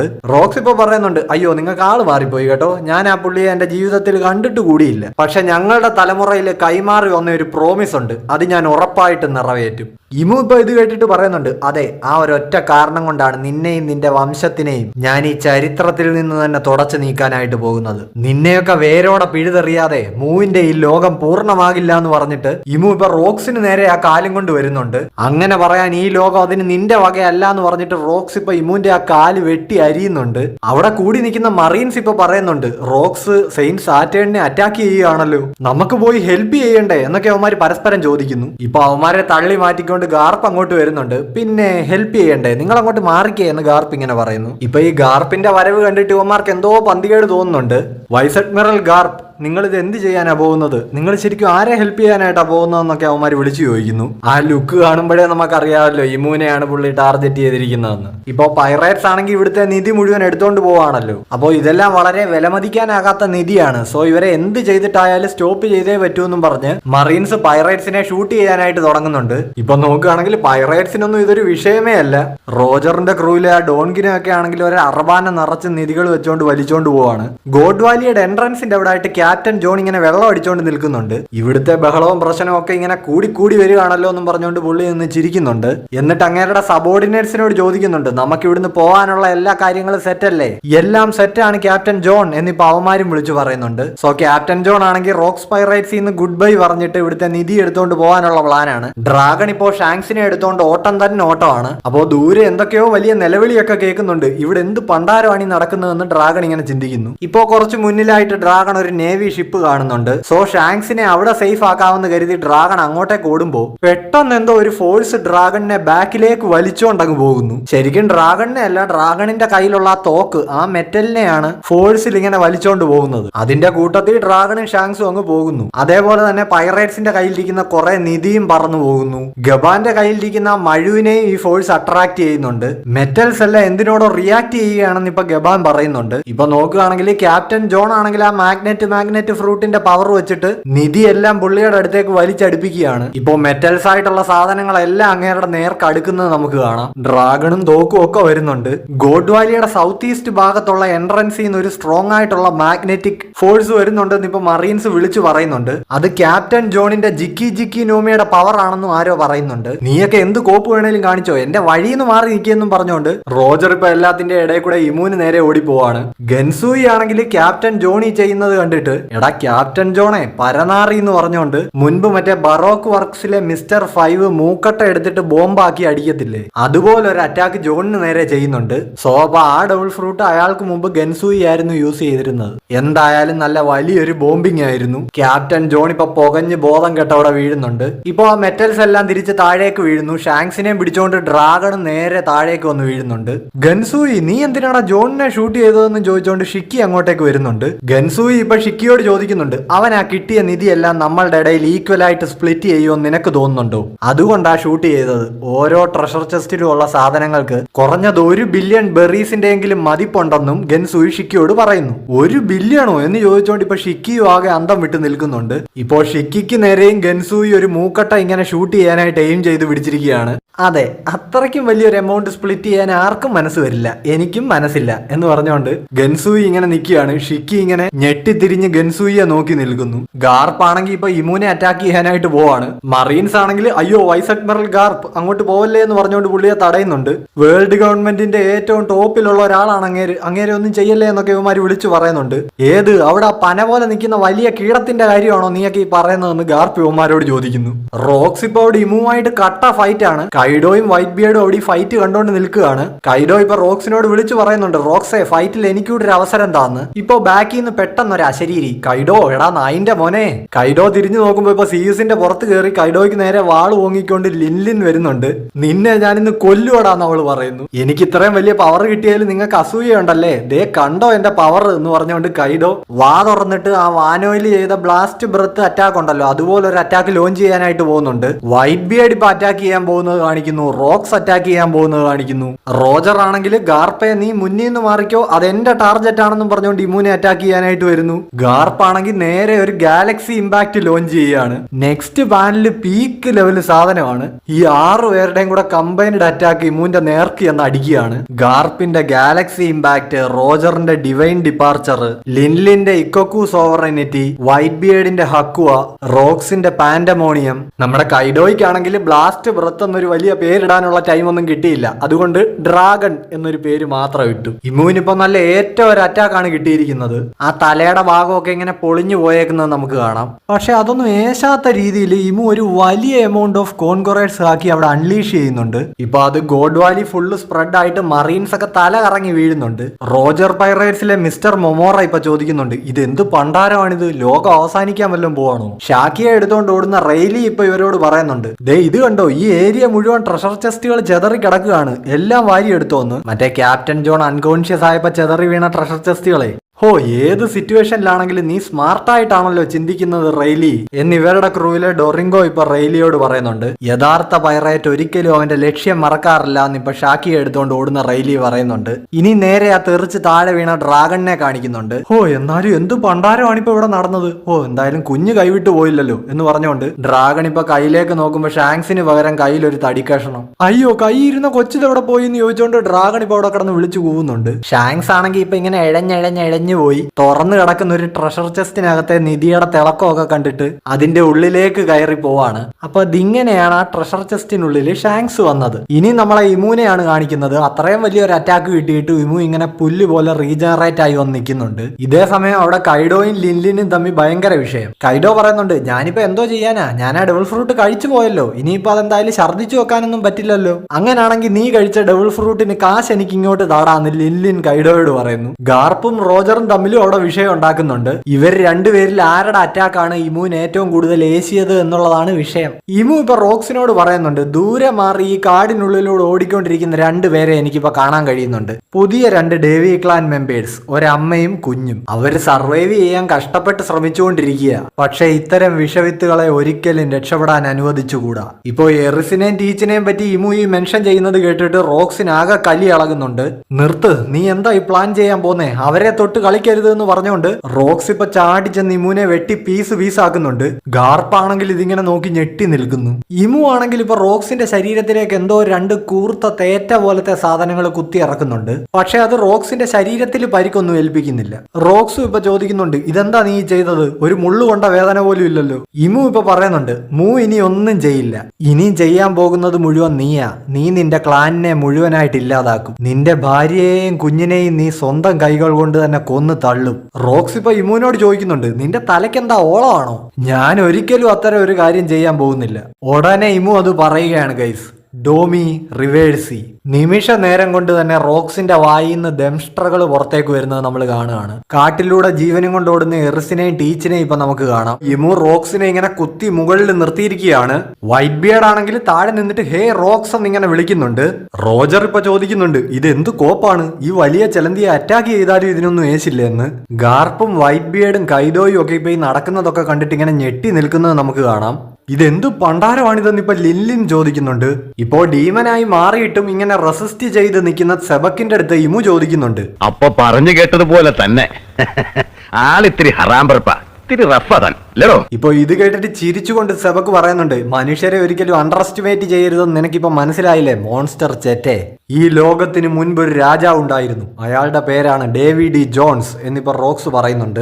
റോക്സിനിപ്പോ ആ ദംഷ്ട്രകളൊക്കെ വന്നെങ്കിലും പുള്ളി ഇമുവിന്റെ കമാൻഡിലാവാതെ പരമാവധി റെസിസ്റ്റ് ചെയ്ത് നിൽക്കുന്നുണ്ട്. റോക്സ് ഇപ്പൊ ഈ പറഞ്ഞതൊക്കെ കേട്ട് ആകെ ഫ്രസ്ട്രേറ്റഡ് ആയ ഇമു പറയുന്നുണ്ട്, നാവടക്ക്, നീ പറഞ്ഞ ഡേവി അയാൾ രാജാവൊന്നും ആയിരുന്നില്ല. ഒരു സെക്കൻഡ് നേരത്തേക്ക് പോലും അയാൾ ഈ ലോകത്തിന്റെ രാജാവായിട്ട് ഇരുന്നിട്ടില്ല. അതേപോലെ തന്നെ മൂവിനും ഡേവിക്കും ഇടയിൽ നടന്ന ആ കാര്യങ്ങളുമായിട്ടൊന്നും നിനക്ക് യാതൊരു കണക്ഷനും ഇല്ല. റോക്സ് ഇപ്പൊ തിരിച്ചു ചോദിക്കുന്നുണ്ട്, പിന്നെ നിനക്ക് ഇത്ര പേടി എന്തിനാ?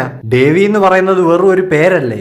ആ പേരിനെ നീ എല്ലാ കാലത്തും പേടിച്ചിരുന്നു. എന്താ ഞാൻ പറഞ്ഞത് ശരിയല്ലേ? വിൽ ഓഫ് ഡേവി ഇൻഹെറിറ്റ് ചെയ്യുന്ന അയാളുടെ പിൻതലമുറക്കാർ വരുമെന്നും അവരൊരിക്കൽ ആ പ്രോമിസ് നിറവേറ്റുമെന്നും നീ ഭയക്കുന്നില്ലേ?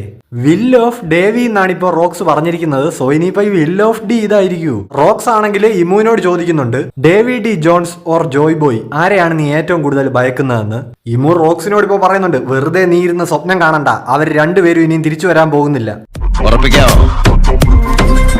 നീ ഇപ്പൊ ഇവിടെ വെച്ച് ഇല്ലാതാകുന്നതോടുകൂടി എല്ലാം അവസാനിക്കുമെന്ന് ഇമു പറയുന്നു. അതേപോലെ തന്നെ ഇമു നല്ല കുറച്ച് സോൾജിയേഴ്സിനെ കണ്ടെത്തി എന്നും റോക്സിനോട് പറയുന്നുണ്ട്. അവർക്ക് നല്ല വലിപ്പമൊക്കെ ഉണ്ട്, പക്ഷെ അവരെ കൊണ്ട് നമുക്ക് വലിയ ദോഷമൊന്നുമില്ല. സ്വന്തമായിട്ട് ഒരു തീരുമാനം എടുക്കാൻ പോലും അറിയാത്ത ഒരു കൂട്ടം ആൾക്കാർ എന്ന് ഇമു പറയുന്നുണ്ട്. ഇതിപ്പോ എൽബാഫിലുള്ളവരെ പറ്റിയാണ് ഈ പറയുന്നത്. റോക്സ് ഇത് കേൾക്കുമ്പോ തന്നെ ചോദിക്കുന്നുണ്ട്, ജയൻസിനെ പറ്റിയാണോ നീ പറയുന്നത്? ഹരാൾഡിന്റെ ദേഹത്ത് തൊട്ട് കളിക്കരുത്, അവനും അവന്റെ ജനങ്ങളും സമാധാനം മാത്രം ആഗ്രഹിക്കുന്ന ഒരു കൂട്ടം ആൾക്കാരാണ്. ഇമു ആണെങ്കിൽ ഇത് കേട്ടിട്ട് പറയുന്നുണ്ട്, പ്രതീക്ഷിക്കാതെ എന്റെ കയ്യിൽ വന്ന് വീണ് കിട്ടിയ ഒരു അവസരമാണത്. ഹരാൾഡിനെ പോലെ ഈസി ആയിട്ട് മാനിപ്പുലേറ്റ് ചെയ്യാൻ കഴിയുന്ന ഒരു രാജാവിനെ ഇനി ഒത്തു കിട്ടിയെന്ന് വരില്ല. ഇപ്പൊ ഇതൊക്കെ കേൾക്കുമ്പോൾ റോക്സിനാണെങ്കിൽ ആകെ പിടിവിട്ടു പോകുന്നുണ്ട്. ഇമു ആണെങ്കിൽ ഇപ്പൊ പറയുന്നുണ്ട്, നിന്റെ ഇപ്പോഴത്തെ ഈ അവസ്ഥയുണ്ടല്ലോ, ഇതും അതുപോലെ എന്റെ മുന്നിലുള്ള ഒരു അവസരമാണ്. പെട്ടെന്നാവട്ടെ, ഡേവിയുടെ സ്വപ്നം അത് ഇന്ന് ഇവിടെ വെച്ച് നീ അവസാനിപ്പിക്കണം. ഇത്രയും പറഞ്ഞിട്ട് ഇമു റോക്സിനെ താഴേക്ക് ഇടുകയാണ്.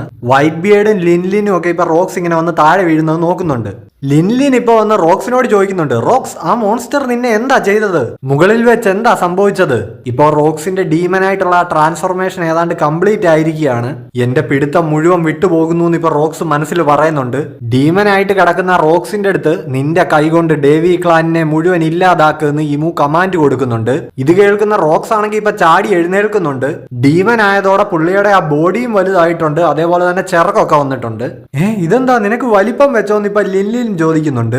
റോക്സ് ഇപ്പൊ പറയുന്നുണ്ട്, എല്ലാവരും മര്യാദക്ക് എന്റെ വഴിയിൽ നിന്ന് മാറ്, ഈ ചരിത്രത്തിൽ നിന്ന് തന്നെ എനിക്കൊരു വംശത്തിനെ മൊത്തമായിട്ട് ഇല്ലാതാക്കേണ്ടതുണ്ട്. റോക്സ് ആണെങ്കിൽ ഇപ്പൊ പൊങ്ങി ചാടിയിട്ട് മുന്നിൽ നിൽക്കുന്ന കൈഡോയുടെ മൂക്കിലേക്ക് വാള് കൊണ്ട് കുത്തുന്നുണ്ട്. ഇപ്പൊ വേദന എടുത്തിട്ട് കൈഡോ ആണെങ്കിൽ ചോദിക്കുന്നുണ്ട്, ഓ റോക്സ് എടോ നാറി, താൻ എന്തായി ചെയ്യുന്നേ? റോക്സ് ആണെങ്കിൽ ഇപ്പൊ കൈഡോയെ ഇങ്ങനെ പിടിച്ചിട്ട് തൂക്കി ഒരു എയർ എറിയുന്നുണ്ട്. ഇപ്പൊ ഒരു മലയുടെ മേലേക്ക് ചെന്ന് ഇടിച്ചു കയറിയിട്ട് കൈഡോ അവിടെ മറിഞ്ഞ് താഴെ വീണു. ലിൻലിൻ ആണെങ്കിൽ ഇപ്പൊ ഇത് കണ്ടിട്ട് കൈഡോ എന്ന് വിളിച്ചോണ്ട് അലറുന്നുണ്ട്. അവളാണെങ്കിൽ ഇപ്പൊ വാള് ഓങ്ങിക്കൊണ്ട് റോക്സിന് പിന്നാലെ ചെല്ലുകയാണ്. റോക്സെ പന്ന നായിന്റെ മോനെ, നിന്റെ ക്രൂമേറ്റ്സിനോട് നീ എന്തായി ചെയ്യുന്നേന്ന് അവള് ചോദിക്കുന്നുണ്ട്. റോക്സ് ഇപ്പൊ ലിൻലിനെ ഈസി ആയിട്ട് തൂക്കിയെടുത്ത് എറിയുന്നുണ്ട്. അവളും പോയി ഒരു മലയിൽ ഇടിച്ചു വീഴുന്നു. പിന്നെ റോക്സ് നേരെ വൈറ്റ് ബിയേഡിന്റെ നേർക്കാണ് പോകുന്നത്. വൈറ്റ് ബിയേഡ് ആണെങ്കിൽ റോക്സിനോട് ചോദിക്കുന്നുണ്ട്, ഹേ റോക്സ്, ഞങ്ങളെന്താ ഇപ്പൊ നിന്റെ വഴിക്ക് ഒരു തടസ്സമാണോ? അതേ എന്ന് പറഞ്ഞുകൊണ്ട് ഇപ്പൊ വൈറ്റ് ബിയേഡിന് നേരെ റോക്സ് അറ്റാക്ക് ചെയ്യാനായിട്ട് പോവാണ്. റോക്സ് ഇപ്പൊ വൈറ്റ് ബിയേഡിനെ ആ വാള് കൊണ്ട് വെട്ടാൻ തുടങ്ങുമ്പോഴേക്കും വൈറ്റ് ബിയേഡ് ആണെങ്കിൽ ആ ഗുറ നോമിയുടെ പവർ വെച്ചിട്ട് കൈകൊണ്ട് അറ്റാക്ക് തടുക്കുന്നുണ്ട്. ഇപ്പൊ ആ ഉണ്ടായ വൈബ്രേഷൻ ഗോഡ് വാലി മൊത്തത്തിലൊന്ന് കുലുക്കുന്നുണ്ട്. മറീൻസ് ആണെങ്കിൽ ഇപ്പൊ എന്തോ കണ്ടിട്ട് അലറി വിളിക്കുന്നുണ്ട്. കാര്യം എന്താണെന്ന് നോക്കിയാൽ ഇപ്പൊ ഉണ്ടായ ആ ക്ലാഷില് ഗോഡ് വാലിയുടെ ആ ഒരു സൈഡ്, ആ ഒരു മലയുണ്ടല്ലോ, അത് കംപ്ലീറ്റ് ആയിട്ട് മറിഞ്ഞ് താഴേക്ക് വീഴുകയാണ്. മറീൻസും പൈറേറ്റ്സും എല്ലാം ഇത് കണ്ടിട്ട് ഓടി മാറുന്നുണ്ട്. റോക്സ് ആണെങ്കിൽ ഇപ്പോൾ എറിസിനെയും ടീച്ചിനെയും ലക്ഷ്യമാക്കി ഓടിക്കൊണ്ടിരിക്കുകയാണ്. ഇപ്പൊ ഈ ഗോഡ് വാലിയുടെ ഒരു വലിയ ഭാഗം തന്നെ ഇടിഞ്ഞു വീണ് ഭയങ്കര വിഷയമാണല്ലോ. സോ ഈ നോർത്ത് ഈസ്റ്റേൺ തീരത്തുള്ള ബാറ്റിൽ ഷിപ്പുകൾക്കൊക്കെ മറീൻസ് മെസ്സേജ് കൊടുക്കുന്നുണ്ട്. അതായത് എല്ലാവരും പ്രത്യേകം ശ്രദ്ധിക്കുക, ഓരോ കപ്പലുകൾ തമ്മിലും പിന്നെ ഈ ഐലൻഡിൽ നിന്നും പരമാവധി അകലം പാലിക്കുക എന്നൊക്കെ. ഇപ്പോൾ നോർത്ത് ഈസ്റ്റേൺ തീരത്താണ് ഈ സെലസ്റ്റിയൽ ഡ്രാഗൺസ് ഒക്കെ നിൽക്കുന്നത്. അവന്മാരാണെങ്കിൽ ഈ മലയൊക്കെ ഇടിഞ്ഞു വീഴുന്നത് കണ്ടിട്ട് ആകെ പേടിച്ച് നിൽക്കുകയാണ്. പണ്ടാര, ഞങ്ങളിപ്പോ ചത്തേനെ, ഞങ്ങളെ ഇങ്ങനെ ഒരു അപകടത്തിൽ കൊണ്ടെത്തിക്കാൻ നിങ്ങൾക്ക് എങ്ങനെ തോന്നി? ഇതിനിപ്പോ ഞങ്ങൾ ആരെയാണ് ശിക്ഷിക്കേണ്ടത്? ഇതെന്തായാലും പൊറുക്കാൻ പറ്റാത്തൊരു തെറ്റാണെന്നൊക്കെ ഇവന്മാര് മറീൻസിനോട് പറയുന്നുണ്ട്. കപ്പലാണെങ്കിൽ പോകാൻ തയ്യാറായിട്ട് നിൽക്കുകയാണ്. അവര് പെട്ടെന്ന് വരാനായിട്ട് പറയുന്നുണ്ട്. അങ്ങോട്ട് ഓടി വരുന്ന ഈ സെലസ്റ്റിയൽ തെണ്ടികളാണെങ്കിൽ കപ്പലിലുള്ളവരോട് പറയുന്നുണ്ട്, ഞങ്ങൾ കയറാതെ കപ്പൽ എടുക്കരുത്, ഞങ്ങളെ ഇവിടെ ഉപേക്ഷിച്ചിട്ട് പോയാൽ നിനക്കൊക്കെ ഞങ്ങൾ വധശിക്ഷ നൽകുമെന്ന് ഇപ്പൊ ഇവന്മാര് മറീൻസിനോട് പറയുന്നു. ഇനി കാണിക്കുന്നത് ഗോഡ് വാലിയുടെ സൗത്ത് വെസ്റ്റ് ഭാഗമാണ്. റെയിലി ആണെങ്കിൽ ഷാക്കിയെ എടുത്തോണ്ട് ഓടിക്കൊണ്ടിരിക്കുകയാണ്. കുറച്ച് ക്രൂമേറ്റ്സ് ആണെങ്കിൽ തറയിലുള്ള നിധിയെല്ലാം പറക്കി റെയിലിയുടെ കൂടെ ഓടുന്നുണ്ട്. ഇവരിപ്പോ ഷിപ്പ് ഉള്ളിടത്തേക്കാണ് ഓടുന്നത്. ഇപ്പൊ ഷിപ്പിലുള്ള റോജർ പൈറേറ്റ്സിലെ ക്രൂ മെമ്പേഴ്സ് ഡെൻഡൻ മുഷി വഴി ഇവരെ കോണ്ടാക്ട് ചെയ്യുന്നുണ്ട്. അവര് വിളിച്ചു പറയുന്നുണ്ട്, റെയിലി ഒന്ന് പെട്ടെന്ന് വാ, ഈ ഐലൻഡിന്റെ കാര്യം ഏതാണ്ട് തീരാറായി എന്ന്. റെയിലി ആണെങ്കിലും ഇപ്പോ റോജർ സേഫ് ആയിരിക്കുമല്ലോ അല്ലേ എന്നിങ്ങനെ ചോദിക്കുന്നുണ്ട്. ഇപ്പൊ ഇങ്ങനെ ഈ നിധിയൊക്കെ എടുത്തോണ്ട് ഓടിപ്പോകുന്ന ഇവരെ ഒരു ഡെഡ് എൻഡിലേക്കാണ് ചെന്ന് കയറുന്നത്. മുന്നിലെ വഴി ബ്ലോക്ക് ആയി കിടക്കുകയാണ്. മുൻപ് സബോഡിയിൽ വെച്ച് ക്രൂമേറ്റ്സ് എല്ലാം നഷ്ടമായി കഴിഞ്ഞപ്പോൾ ലൂഫി അവിടെ ഇങ്ങനെ മുട്ടുകുത്തിയിരുന്ന് കരഞ്ഞിരുന്നല്ലോ. അതേ ടൈപ്പ് സീനൊക്കെ അതിനു മുമ്പ് ഗോഡ് വാലിയിൽ ഡ്രാഗൺ ചെയ്തിട്ടുണ്ട്. ഡ്രാഗൺ ഇപ്പൊ അവിടെ മുട്ടുകുത്തിയിരുന്ന് കരയാണ്. എന്നെ കൊണ്ട് ആ ഒരു കുഞ്ഞിനെ പോലും രക്ഷിക്കാൻ കഴിഞ്ഞില്ലല്ലോ, എന്നാലും അവനിത് എവിടെ പോയി എന്നൊക്കെ ചോദിച്ചോണ്ട്. കൂമയാണെങ്കിൽ ഇപ്പൊ ആ ഐലൻഡിൽ നിന്ന് കുറെ ആൾക്കാരെ ഇങ്ങനെ ട്രാൻസ്പോർട്ട് ചെയ്തുകൊണ്ടിരിക്കുകയാണല്ലോ. ഇവാൻകോ ഇപ്പൊ കൂമയോട് പറയുന്നുണ്ട്, ഇത്രയും മതി, ഇനി നമുക്ക് രക്ഷപ്പെടാം, ഇനി ഒരുപാട് നേരം ഇവിടെ നിൽക്കുന്നത് അപകടമാണെന്ന്. ജിന്നി ആണെങ്കിലും ഇപ്പൊ പോകാമെന്ന് പറഞ്ഞുകൊണ്ട് കൂമയെ വിളിക്കുന്നുണ്ട്. കൂമയാണെങ്കിലും ഇപ്പൊ ആകെ ക്ഷീണിച്ചിരിക്കുകയാണ്. പക്ഷെ എന്നിട്ടും അവൻ പറയുന്നുണ്ട്, ഇനി ഇവിടെ പെട്ട് കിടക്കുന്ന ഒരുപാട് പേര് കാണും, കുറെ പേരെ കൂടി ഇനി രക്ഷിക്കാൻ പറ്റുമെന്ന്. ദേ ഒരാളല്ലേ ആ ഓടിപ്പോകുന്നതെന്ന് ഇപ്പൊ കൂമ ആരെയോ നോക്കിയിട്ട് പറയുന്നുണ്ട്. ഇനി നമ്മളെ കാണിക്കുന്നത് ക്യാപ്റ്റൻ ജോണിനെയാണ്. ആ പന്ന നായിന്റെ മോൻ ഗെൻസൂയി എനിക്കിട്ട് നല്ലപോലെ പണിഞ്ഞല്ലോ എന്ന് അങ്ങേരിപ്പോ പറയുന്നുണ്ട്. കഴിഞ്ഞ ചാപ്റ്ററിലെ കിട്ടിയ ആ അറ്റാക്കില് ക്യാപ്റ്റൻ ജോൺ ഇപ്പൊ ആകെ വയ്യാതെ തളർന്നു നിൽക്കുകയാണ്. നമ്മളിപ്പോ നോക്കുമ്പോ ഗെൻസൂയിയെ അപ്പുറത്ത് ഷിക്കി അടിച്ച് തളർത്തിയിട്ടിട്ടുണ്ട്. പണ്ടാരക്കാല ഷിക്കി, നീ ഒരിക്കലും ആ നിധി കൊണ്ട് ഈ ഐലൻഡ് വിട്ട് പുറത്ത് പോവില്ലടാ എന്ന് ഇപ്പൊ ഗൻസൂയി അവിടെ കിടന്നുകൊണ്ട് വിളിച്ചു പറയുന്നുണ്ട്. ഷിക്കി ആണെങ്കിൽ ഇപ്പൊ കയ്യിൽ നിധിയുള്ള ഒരു പെട്ടിയും പിടിച്ചോണ്ട് എയറിൽ ഇങ്ങനെ പറന്നു പോയിക്കൊണ്ടിരിക്കുകയാണ്. ഈ ഷിക്കിയെ വെട്ടിച്ച് നിധിയുമായിട്ട് കടക്കാമെന്ന് വിചാരിച്ചോടാ നീ എന്നിപ്പോ അങ്ങേര് ചിരിച്ചോണ്ട് പറയുന്നുണ്ട്. ഇപ്പോ എല്ലാ മറീൻ യൂണിറ്റ്സിലുള്ളവരും എത്രയും പെട്ടെന്ന് കടൽ തീരത്ത് ഷിപ്പിനടുത്തേക്ക് എത്തണമെന്ന് മറീൻസിന് മെസ്സേജ് പോകുന്നുണ്ട്. പക്ഷെ കുറെ മറീൻസ് ഒക്കെ എഴുന്നേറ്റ് നടക്കാൻ പറ്റുന്ന ഒരു അവസ്ഥയിൽ പോലും അല്ല. അവരങ്ങോട്ടേക്ക് സ്ട്രെച്ചറുകൾ ആവശ്യമുണ്ടെന്ന് വിളിച്ചു പറയുന്നുണ്ട്. അതേപോലെ തന്നെ കാട്ടിൽ തീ പിടിച്ചിട്ടുണ്ട്. അതുകൊണ്ട് തന്നെ ഇവർക്ക് ആർക്കും മുന്നോട്ടേക്ക് നീങ്ങാനായിട്ട് പറ്റുന്നില്ല. റോക്സ് ആണെങ്കിൽ ഇപ്പോൾ എറിസിന്റെ ടീച്ചിന്റെ തൊട്ടടുത്ത് എത്തിയിട്ടുണ്ട്. റോക്സിന്റെ ഈ രൂപം കണ്ടിട്ട് എറിസ് ചോദിക്കുന്നുണ്ട്, ഓ സെബക്, നിന്നെ അവരിങ്ങനെയാക്കി മാറ്റിയ വേണ്ടിയല്ലേ? നീ എന്നോട് ക്ഷമിക്ക്. ഞങ്ങളെ രക്ഷിക്കാൻ വേണ്ടിയല്ലേ നീ ആ മോൺസ്റ്ററിനെ നേരിടാൻ വേണ്ടി ചെന്നത്? നീ ആ ഫൈറ്റിന് പ്രിപ്പയർഡ് അല്ലായിരുന്നു. നിന്റെ ഈ അവസ്ഥയ്ക്ക് കാരണം ഞങ്ങളാണ്. അവളിപ്പോ ടീച്ചിനെ ഇങ്ങനെ ചേർത്ത് പിടിച്ചോണ്ട് കടൽ തീരെ ലക്ഷ്യമാക്കി ഓടുന്നുണ്ട്. അവള് പറയുന്നുണ്ട്, ടീച്ച്, നമ്മൾ കടലിലേക്ക് ചാടാൻ പോവാ. നീന്തി രക്ഷപ്പെടുക എന്നുള്ളതല്ലാതെ മറ്റൊരു വഴി ഇപ്പൊ നമ്മുടെ മുന്നിലില്ല. എന്തു വന്നാലും ഡേവി ക്ലാൻ പൂർണ്ണമായിട്ട് ഇല്ലാതാകാൻ ഞാൻ അനുവദിക്കില്ല. അതുകൊണ്ട് എന്തൊക്കെ വന്നാലും നീ ജീവിക്കണം ടീച്ച് എന്ന് പറഞ്ഞുകൊണ്ട് അവളിപ്പോ കരഞ്ഞുകൊണ്ട് സ്പീഡിൽ ഓടുകയാണ്. പുറകെ ആണെങ്കിൽ വാളും കൊണ്ട് റോക്സും ഉണ്ട്. അതിന്റെ കൂടെ ഇവരെ സ്പോട്ട് ചെയ്ത മറീൻസ് ആണെങ്കിൽ ദേ തീരത്ത് ആൾക്കാർ നിൽക്കുന്നു എന്നും പറഞ്ഞ് ഇവർക്ക് നേരെ ഇപ്പൊ ഫയർ ചെയ്യാൻ പോവാണ്. പുറകില് വാളുമായിട്ട് റോക്സ്, മുന്നില് മറീൻസിന്റെ പീരങ്കി ഉണ്ട. ലിറ്ററലി ചെകുത്താനും കടലിനും ഇടയിൽ വെട്ട അവസ്ഥ. ടീച്ചിനെ ഇങ്ങനെ ചേർത്ത് പിടിച്ചിട്ട് എല്ലാം തീർന്നു എന്ന് വിചാരിച്ച് എറിസ് ഇങ്ങനെ നിൽക്കുമ്പോഴാണ് നമ്മുടെ കൂമ ചാടി വന്നിട്ട് ഇവരെ രണ്ടുപേരെയും ടെലിപ്പോർട്ട് ചെയ്യുന്നത്. കുറച്ചു മുമ്പ് കൂമ സ്പോട്ട് ചെയ്തത് ഇവരെ ആയിരുന്നു. ഇപ്പോ റോക്സിന്റെ വാളും മറീൻസിന്റെ പീരങ്കിയുണ്ടെ അടുത്തെത്തുന്നതിന് മുന്നേ തന്നെ കൂമ സ്വയം ടെലിപ്പോർട്ടായി പോകുന്നുണ്ട്. ഒന്നും പറയാനില്ല, കിടിലിനൊരു മൊമെന്റ് ആയിരുന്നു. ഇപ്പൊ ഈ ഐലൻഡിൽ ഇങ്ങനെ എക്സ്പ്ലോഷൻ ഒക്കെ നടക്കുന്നത് കണ്ട് രസിച്ചുകൊണ്ടിരിക്കുന്ന ഇമു റോക്സിനോട് പറയുന്നുണ്ട്, ഡേവി, ഈ ഐലൻഡിലുള്ള എല്ലാത്തിനെയും അങ്ങ് തീർത്തേക്കാൻ. മറീൻസ് ആണെങ്കിൽ ഇപ്പോ വൈസ് അഡ്മിറൽ ഗാർപ്പ്, ഒന്ന് പെട്ടെന്ന് വരൂ, നമുക്ക് എത്രയും പെട്ടെന്ന് ഇവിടുന്ന് പോകണം എന്ന് ഗാർപ്പിനെ വിളിച്ചു പറയുന്നുണ്ട്. ഗാർപ്പ് ആണെങ്കിൽ ഇപ്പൊ അവരോട് പറയുന്നുണ്ട്, നിങ്ങൾ എത്രയും പെട്ടെന്ന് പൊക്കോ. അതേപോലെ തന്നെ ഈ ഐലൻഡിൽ ഇനി എത്ര പേര് ബാക്കിയുണ്ടെന്നും ഗാർപ്പ് അവരോട് ചോദിക്കുന്നു. ഇപ്പോ ബാക്ക്ഗ്രൗണ്ടിൽ സെലസ്റ്റിയൽ ഡ്രാഗൺസ് അവിടെ നിൽക്കുന്ന മറീൻസിനെ തൊഴിക്കുന്നതൊക്കെ കാണാം. റോജർ പൈറേറ്റ്സ് ആണെങ്കിൽ ഇപ്പൊ റോജറിനെ വിളിച്ചിട്ട് എവിടെയാണെന്ന് ചോദിക്കുന്നുണ്ട്. റോജർ പറയുന്നുണ്ട്, എനിക്ക് കുഴപ്പമൊന്നുമില്ല, ഞാൻ ഓക്കെയാണ്. നമ്മളുടെ ക്രൂമേറ്റ്സ് എല്ലാവരും ഒത്തുകൂടി കഴിഞ്ഞാൽ എന്നെ ഒന്ന് വിളിച്ചറിയിക്കുമെന്ന്. റോക്സ് ആണെങ്കിൽ ഇപ്പൊ ഗോഡ് വാലിയിലുള്ള പൈറേറ്റ്സിനെയൊക്കെ ഓടി നടന്ന് വെട്ടുകയാണ്. പൈറേറ്റ്സ് ആണെങ്കിൽ ഇപ്പൊ അവിടെ കിടന്ന് അലറുന്നുണ്ട്, റോക്സെ നിങ്ങൾ ഇതൊന്ന് നിർത്ത്. അതേപോലെ ചിലർ ചോദിക്കുന്നു, അല്ല ഇത് ശരിക്കും റോക്സ് തന്നെയാണോ? ഇയാളുടെ രൂപം എന്താ ഇങ്ങനെ? സോ റോക്സ് അവിടെ ആകെ സീനാക്കിക്കൊണ്ടിരിക്കുകയാണ്. ഗാർപ്പും റോജറും കൂടെ ഇപ്പോ ശ്വാസം ഒന്ന് ഉള്ളിലേക്ക് എടുത്ത് വിട്ടിട്ട് ഉറക്ക വിളിക്കുന്നുണ്ട്, ഡാ റോക്സേ, ഇറങ്ങി വാടാ. റോക്സ് ആണെങ്കിൽ ഇപ്പൊ അവർക്ക് നേരെ നടന്നു വരുന്നുണ്ട്. ഇപ്പൊ മുന്നിൽ ഇങ്ങനെ ജയന്റ് സൈസിൽ ചിറകൊക്കെ ആയിട്ട് നിൽക്കുന്ന റോക്സിനെ കണ്ടിട്ട് ഗാർപ്പ് ഇപ്പൊ ചോദിക്കുന്നുണ്ട്, നിന്റെ രൂപം ഇതിപ്പോ വല്ലാണ്ടങ്ങ് മാറിപ്പോയല്ലോ. നീ എന്റെ ക്രൂവിനെ തൊട്ട് കളിക്കാൻ നോക്കിയാ ഞാൻ വെറുതെ നിന്നു വരില്ല റോക്സ് എന്ന് ഇപ്പൊ റോജർ പറയുന്നുണ്ട്. റോക്സ് ഇപ്പൊ ഇവരോട് കമ്മ്യൂണിക്കേറ്റ് ചെയ്യാനായിട്ട് ശ്രമിക്കുന്നുണ്ട്.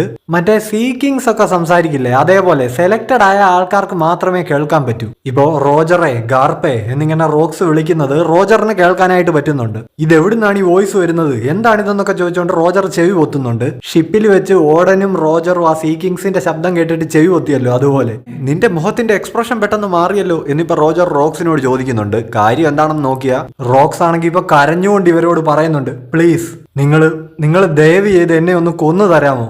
എന്നിട്ടിപ്പോ പെട്ടെന്ന് ആ കൺട്രോൾ വിട്ടുപോയിട്ട് റോക്സ് ഇവർക്ക് നേരെ പാഞ്ഞടുക്കുകയാണ്. ഇപ്പോ പ്ലീസ് എന്നെ ഒന്ന് കൊല്ലാമോ എന്ന് ചോദിച്ച് റോക്സ് ഇവരോട് ഈ കമ്മ്യൂണിക്കേറ്റ് ചെയ്യുന്നത് എന്നെ പോലെ തന്നെ നിനക്കും കേൾക്കാൻ കഴിയുന്നുണ്ടോ എന്ന് ഗാർപ്പ് റോജറിനോട് ചോദിക്കുന്നുണ്ട്. എനിക്കും കേൾക്കാൻ കഴിയുന്നുണ്ടെന്ന് റോജർ പറയുന്നു. റോക്സ് ഇപ്പോ റോജറിന് നേരെ ജമ്പ് ചെയ്യുകയാണ് ആ വാളും കൊണ്ട്. ഇവരുടെ വാളുകൾ ഇപ്പോ ഹാക്കി കൊണ്ട് കോട്ടായിട്ട് ഇപ്പൊ ബ്ലാക്ക് കളറിലാണ് ഉള്ളത്. ഇപ്പോ എന്നെ ഒന്ന് കൊന്നു തരൂന്ന് റോക്സ് കരഞ്ഞുകൊണ്ടാണ് പറയുന്നത്. സോ അവൻ കരയുന്നതിനും ഈ പറയുന്നതിനും തമ്മിൽ ബന്ധമുണ്ട്. പക്ഷെ ഇവനിപ്പോ ചെയ്യുന്ന പ്രവൃത്തി ഇതിന് നേരെ ഓപ്പോസിറ്റ് ആണല്ലോ എന്ന് ഇവർ ചിന്തിക്കുന്നു. കാര്യം ഇങ്ങനെ പറഞ്ഞിട്ട് ഇവരെ അറ്റാക്ക് ചെയ്യാനാണല്ലോ റോക്സ് വരുന്നത്. ഇപ്പോ റോക്സിന്റെ റോജറിന്റെയും വാളുകൾ തമ്മിൽ ക്ലാഷ് ആകുന്നുണ്ട്. അതേപോലെ ഗാർപ്പ് ജമ്പ് ചെയ്ത് റോക്സിനെ പോയി പഞ്ച് ചെയ്യാൻ പോവാണ്. ഗാർപ്പ് ഇപ്പൊ നേരെ ചെന്ന് റോക്സിന്റെ മൂക്കിടിച്ച് വരുത്തിയിട്ടുണ്ട്. ഇപ്പൊ ഈ ഗാർപ്പിന്റെ പഞ്ചെന്ന് പറയുന്നത് അമ്മാതിരി ഒരു പഞ്ചായിരുന്നു. റോക്സിന്റെ കാലാണെങ്കിൽ 2 അടി പുറമോട്ട് പോയി. അതേപോലെ തന്നെ റോജർ ആ വാള് കൊണ്ട് ചെയ്യുന്നത് നല്ല കിടിലിനൊരു അറ്റാക്കാണ്. പക്ഷെ റോക്സിന്റെ കോൺകൊറേഴ്സ് ഹാക്കിക്ക് മുന്നിൽ ഇവർ രണ്ടുപേരും ഇപ്പോ തെറിച്ച് ബാക്കിലേക്ക് പോയിരിക്കുകയാണ്. സോ കോൺകൊറേഴ്സ് ഹാക്കിയുടെ ഒരു വലിയ ക്ലാഷ് തന്നെയാണ് ഇവിടെ നടന്നിരിക്കുന്നത്. റോജറും ഗാർപ്പും തെറിച്ചു പോയി ഏതോ കുന്നിന്റെ മുകളിൽ ഇടിച്ച് ക്രാഷ് ആയി വീഴുന്നുണ്ട്. ഇപ്പോ ഈ ഹാക്കിയുടെ ക്ലാഷില് ആകാശം സ്പ്ലിറ്റ് ആയി പോയിരിക്കുകയാണ്. അത് കണ്ടിട്ട് മറീൻസ് ഒക്കെ ഇങ്ങനെ വാ പൊളിച്ച് നോക്കി നിൽക്കുന്നത് നമുക്ക് കാണാം. അവിടെ നിൽക്കുന്നവരൊക്കെ ഇത് കണ്ടിട്ട് പറയുന്നുണ്ട്, ദൈവമേ എന്താണിത്, ആകാശം രണ്ടായോ? ഇവിടുന്ന് എത്രയും പെട്ടെന്ന് എസ്കേപ്പ് ആയില്ലെങ്കിൽ നമ്മുടെയൊക്കെ കാര്യം കട്ടപ്പോക. ക്യോ ആണെങ്കിൽ ഇപ്പൊ പുള്ളിയുടെ കൂടെ വരുന്നവരോട് പറയുന്നുണ്ട്, ഒരു കപ്പലും അടിച്ചു മാറ്റി നമുക്ക് എത്രയും പെട്ടെന്ന് ഈ ഐലൻഡിൽ നിന്ന് പുറത്ത് കടക്കണം. അതിലൊരുത്തനെപ്പോ ക്യോയോട് ചോദിക്കുന്നു, നമ്മളപ്പോ റോക്സ് പൈറേറ്റ്സിലേക്ക് തിരിച്ചു പോകുന്നില്ലെന്ന്. റോക്സ് പൈറേറ്റ്സിലേക്ക് ആരും ഇനിയും തിരിച്ചു പോകാൻ പോകുന്നില്ലടാ പൊട്ടാന്ന് ഇപ്പൊ ക്യോ ഇവന്റെ അടുത്ത് പറയുന്നുണ്ട്. ഷിക്കി ആണെങ്കിലും ഇപ്പൊ പറയുന്നുണ്ട്, റോക്സ് പൈറേറ്റ്സ് ക്രൂ ഇവിടെ വെച്ച് എന്നേക്കുമായിട്ട് അവസാനിച്ചു എന്ന്. പൈറേറ്റ്സ് എല്ലാം ഇപ്പൊ എത്രയും പെട്ടെന്ന് ഇവിടുന്ന് രക്ഷപ്പെടാനായിട്ട് കടൽ തീരത്തേക്ക് ഓടുന്നത് കാണാം. ഗാർപ്പിന്റെ ഷിപ്പാണെങ്കിൽ ഇപ്പൊ കടൽ തീരത്ത് കിടപ്പുണ്ട്. മറീൻസ് ഡെൻഡൻ മുഷി കൂടെ ഗാർപ്പിനോട് സംസാരിക്കുകയാണ്. ഗാർപ്പ് ആണെങ്കിൽ ഇവരോട് പറയുന്നുണ്ട്, മറീൻസിനെയും പിന്നെ ഐലൻഡിൽ നിന്ന് സർവൈവ് ചെയ്ത ബാക്കി ആൾക്കാരെയും കൂട്ടിക്കൊണ്ട് നിങ്ങൾ എത്രയും പെട്ടെന്ന് ഷിപ്പിൽ കയറി സ്ഥലം വിട്ടോളാൻ. ഇതേ സമയം തന്നെ റോജറിന്റെ ഷിപ്പിലുള്ള ക്രൂ മെമ്പേഴ്സ് അങ്ങേരോടും ഡണ്ടൻ മുഷി കൂടെ സംസാരിക്കുന്നുണ്ട്. ഈ ഐലൻഡിൽ എന്താണ് നടക്കുന്നത് റോജർ എന്നവർ ചോദിക്കുന്നു. റോജർ ആണെങ്കിൽ ഇപ്പൊ ഇവരോട് ഗാർപ്പ് മറീൻസിനോട് പറഞ്ഞതുപോലെ തന്നെ പറയുന്നുണ്ട്. അതായത് റെയിലിയും മറ്റുള്ളവരും കൂടെ എത്തിയ ശേഷം നിങ്ങൾ എത്രയും പെട്ടെന്ന് കപ്പലെടുത്ത് വിട്ടോ, എന്നിട്ട് ഈ ഐലൻഡിൽ നിന്ന് കുറച്ച് ദൂരെ മാറി എനിക്ക് വേണ്ടി വെയിറ്റ് ചെയ്താൽ മതി എന്ന്. ഇപ്പോൾ നെക്സ്റ്റ് പാനൽ നോക്കിയാ ഞാൻ ഉറപ്പായിട്ട് നിങ്ങളുടെ അടുത്തേക്ക് തിരിച്ചെത്തിക്കോളാമെന്ന് ഒരേ സമയം ഗാർപ്പും റോജറും അവരവരുടെ ഡണ്ടൻ മുഷി കൂടെ പറയുന്നുണ്ട്. ഓ കറക്റ്റ് ഏസും ലൂഫിയും കൂടെ ഒരുമിച്ച് നിൽക്കുന്ന അതേ ലുക്ക് തന്നെ അല്ലേ ഗൈസ്. ഇനിയും കാണിക്കുന്ന ഒരു അന്യായ പാനലാണ്. അതായത് ആ വീണടത്ത് നിന്ന് ഇങ്ങനെ എഴുന്നേറ്റ് റോക്സിന് നേരെ നിൽക്കുകയാണ് ഗാർപ്പും റോജറും. രണ്ടുപേരും ഇപ്പൊ റോക്സിനോട് ഫൈറ്റ് ചെയ്യാനായിട്ട് ആ ജാക്കറ്റ് ഒക്കെ ഇങ്ങനെ ഊരി എറിഞ്ഞ് തയ്യാറായിട്ട് നിൽക്കുകയാണ്. ഗാർപ്പാണെങ്കിൽ ഇപ്പൊ പറയുന്നുണ്ട്, റോക്സ് റോജർ സത്യം പറഞ്ഞാൽ നിങ്ങളെ രണ്ടുപേരെയും പിടികൂടാൻ വേണ്ടിയിട്ടാണ് ഞാൻ ഈ ഐലൻഡിലേക്ക് തന്നെ വന്നത്. റോജർ ആണെങ്കിൽ പറയുന്നുണ്ട്, ഷാക്കിയെയും തിരിച്ചെടുത്ത് ഇവിടെയുള്ള മറ്റ് നിധികളും അടിച്ചു മാറ്റി എത്രയും പെട്ടെന്ന് ഈ ഐലൻഡിൽ നിന്ന് കടക്കണമെന്ന് തീരുമാനിച്ചാണ് ഞാൻ ഇങ്ങോട്ടേക്ക് വന്നതെന്ന്. സോ അങ്ങനെ വ്യത്യസ്ത ഉദ്ദേശങ്ങളുമായിട്ട് വന്ന ഇവർ രണ്ടുപേരും ഇപ്പൊ ഒരുമിച്ച് ഒരു ഫൈറ്റിന് ഇറങ്ങാൻ പോവാണ്. അപ്പോൾ ഒരു പരസ്പര ധാരണയില് താൽക്കാലികമായിട്ട് ഈ ഫൈറ്റിന് വേണ്ടി നമുക്കൊന്ന് ടീമപ്പ് ആയിക്കൂടെ എന്ന് റോജർ ഗാർപ്പിനോട് ചോദിക്കുന്നുണ്ട്. ഞാൻ ഇതുവരെ കേട്ടിട്ടുള്ളതിൽ വെച്ചിട്ട് എനിക്ക് ഒട്ടും ദഹിക്കാത്തൊരു ഓഫറാണിത്. പക്ഷെ റോക്സിനെ ഈ അവസ്ഥയിൽ ഇങ്ങനെ അഴിച്ചു വിടുന്നതും വലിയൊരു പ്രശ്നമാണെന്ന് ഗാർപ്പ് പറയുന്നു. റോക്സ് ആണെങ്കിൽ ഇപ്പൊ പെട്ടെന്ന് ചെന്ന് ഇവരെ വാളുകൊണ്ട് കുത്താനായിട്ട് നോക്കുന്നുണ്ട്. ഗാർപ്പ് ആണെങ്കിൽ ഇപ്പൊ അറ്റാക്കിൽ നിന്ന് ജമ്പ് ചെയ്ത് മുകളിൽ കൂടെ പോകുന്ന കാണാം. റോജർ ആണെങ്കിൽ വാളുകൊണ്ട് അറ്റാക്ക് ചെയ്യാനായിട്ട് ഇങ്ങനെ താഴെ കൂടെ ഓടുന്നുണ്ട്. റോജർ ആണെങ്കിൽ ഇപ്പൊ റോക്സിന് നേരെ ഒരു ലോങ് റേഞ്ച് സ്ലാഷ് തന്നെ ചെയ്തിട്ടുണ്ട്. റോക്സിന്റെ തലയാണെങ്കിൽ ഇപ്പൊ ആ പാറകളുടെ ഇടയിലേക്ക് ഇടിച്ച് കയറിയിരിക്കുന്നത് കാണാം. ജമ്പ് ചെയ്ത് റോക്സിന്റെ പുറകിലായിട്ട് വന്ന ഗാർപ്പ് ആണെങ്കിൽ റോക്സിന്റെ കാലിങ്ങനെ പിടിച്ചു വെച്ചിരിക്കുകയാണ്. എന്തോ ഒരു ശാപം കിട്ടിയതുപോലെയാണല്ലോ ഇവന്റെ ബോഡി ഇത്ര പെട്ടെന്ന് ഇങ്ങനെ ട്രാൻസ്ഫോം ആയതെന്ന് ഗാർപ്പ് ചിന്തിക്കുന്നു. ഇവനെ പഴയ പടിയാക്കാൻ ഒരു വഴിയും ഉണ്ടാവില്ല എന്ന് ഗാർപ്പ് ഇങ്ങനെ ആലോചിക്കുന്നുണ്ട്. എന്നിട്ടിപ്പോ റോക്സിനെ കാലെ തൂക്കി പാറയിലേക്ക് വലിച്ചെറിഞ്ഞിരിക്കുകയാണ് ഗാർപ്പ്. റോജർ ആണെങ്കിൽ ഇപ്പൊ ചാടി വാളുകൊണ്ട് റോക്സിനെ അറ്റാക്ക് ചെയ്യാൻ വരുന്നുണ്ട്. അങ്ങനെ വീണ്ടും ഐലൻഡ് ഫുള്ള് ഹാക്കിയുടെ ഒരു വലിയ ക്ലാഷ് കാണാം. പെട്ടെന്ന് നിന്റെ സ്വബോധത്തിലേക്ക് തിരിച്ചു പോകാൻ ഇവർ റോക്സിനോട് വിളിച്ചു പറയുന്നുണ്ട്. റെയിലിയും ടീമും ഇപ്പോഴും ഓട്ടത്തിലാണ്. റെയിലി കുറെ ചാപ്റ്ററായിട്ട് ഷാക്കിയെ എടുത്തുകൊണ്ടുള്ള ഈ ഓട്ടമാണ്. ഇവരിപ്പോ തിരിഞ്ഞു നോക്കുമ്പോൾ ആ വലിയ ഹാക്കിയുടെ ക്ലാഷ് ഇങ്ങനെ കാണാൻ കഴിയുന്നുണ്ട്. റെയിലി ആണെങ്കിൽ ഇപ്പൊ കൂടെ ഉള്ളവരോട് പറയുന്നുണ്ട് പെട്ടെന്നാകട്ടെ എന്ന്. ഇവര് സേഫ് ആയിട്ടൊരു സ്ഥലത്തെത്താതെ റോജർ ഈ ഫൈറ്റ് അവസാനിപ്പിക്കാൻ പോകുന്നില്ല. ഈ കാണുന്ന ഹാക്കി അത്ര സാധാരണമായിട്ടുള്ള ഒന്നല്ലല്ലോ എന്ന് ഇവരുടെ ടീമിലുള്ള ഒരുത്തം പറയുന്നുണ്ട്. ഗ്ലോറിയോസ ആണെങ്കിൽ ഇവിടെ ഇത്രയും വലിയൊരു പ്രശ്നം നടക്കുമ്പോൾ ഗബാന്റെ അടുത്ത് ഇങ്ങനെ ചോദിക്കുന്നുണ്ട്, ഞാനും നിങ്ങളുടെ ക്രൂവിൽ ചേർന്നോട്ടെ എന്ന്. ഇനി നമ്മളെ കാണിക്കുന്നത് ബിഗ് മോമും കൈഡോയും തമ്മിലുള്ള കോൺവെർസേഷൻ ആണ്. ബിഗ് മോം ആണെങ്കിൽ പറയുന്നുണ്ട്, നോക്ക് കൈഡോ, നിനക്ക് കിട്ടിയ ഈ ഡബിൾ ഫ്രൂട്ടിന് നീ എന്നോട് ജീവിതകാലം മുഴുവൻ കടപ്പെട്ടിരിക്കുന്നു. അതുകൊണ്ട് നീ എന്നെങ്കിലും ഒരിക്കൽ ഈ കടം തീർച്ചയായിട്ടും വീട്ടിയിരിക്കണം. കൈഡോ ഇപ്പൊ പറയുന്നുണ്ട്, ഇങ്ങനെ നിന്ന് മണ്ടത്തരം പറയാതെ, നിങ്ങൾ ആ ഡബിൾ ഫ്രൂട്ട് അടിച്ചു മാറ്റുന്നതിൽ പരാജയപ്പെട്ടു, അതങ്ങ് സമ്മതിക്കില്ല ലിൻ.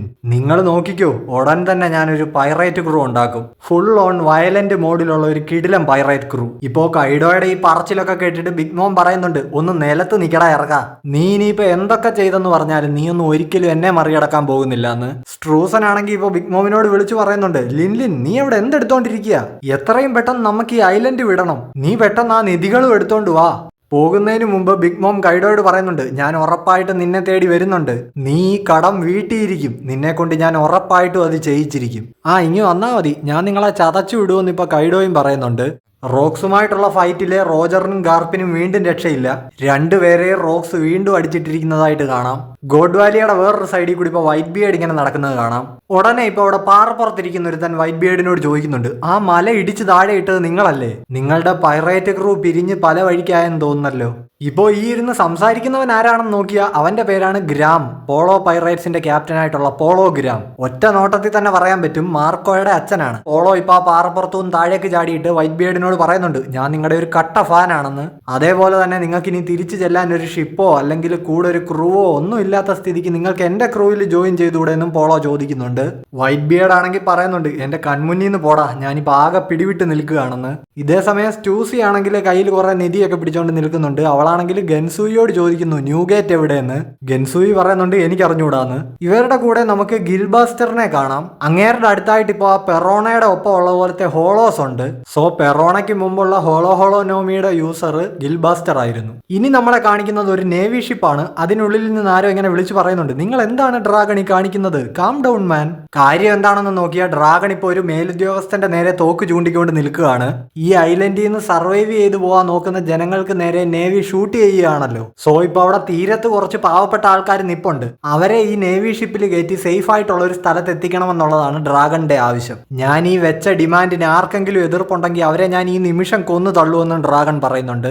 ഇത് നിനക്ക് ഒരിക്കലും നല്ലതിനല്ല ഡ്രാഗൺ ഇപ്പൊ മറീൻ ഓഫീസേഴ്സ് ഡ്രാഗണിനോട് പറയുന്നുണ്ട്. ഡ്രാഗൺ ആണെങ്കിൽ ഇപ്പൊ ചങ്കൂറ്റത്തോടെ ബ്രിങ് ഇറ്റ് ഓൺ എന്ന് പറയുന്നുണ്ട്. അതായത് പച്ച മലയാളത്തിൽ പറഞ്ഞാൽ നിന്നെ കൊണ്ടൊക്കെ ഒലത്താൻ പറ്റുന്ന അങ്ങോട്ട് ഒലത്തടാന്ന്. എനിസ് ലോബിയിൽ വെച്ചിട്ട് ലൂഫി ഇതേ ഡയലോഗ് തന്നെയാണല്ലോ പറഞ്ഞത്, ലൈക്ക് ഫാദർ ലൈക്ക് സൺ.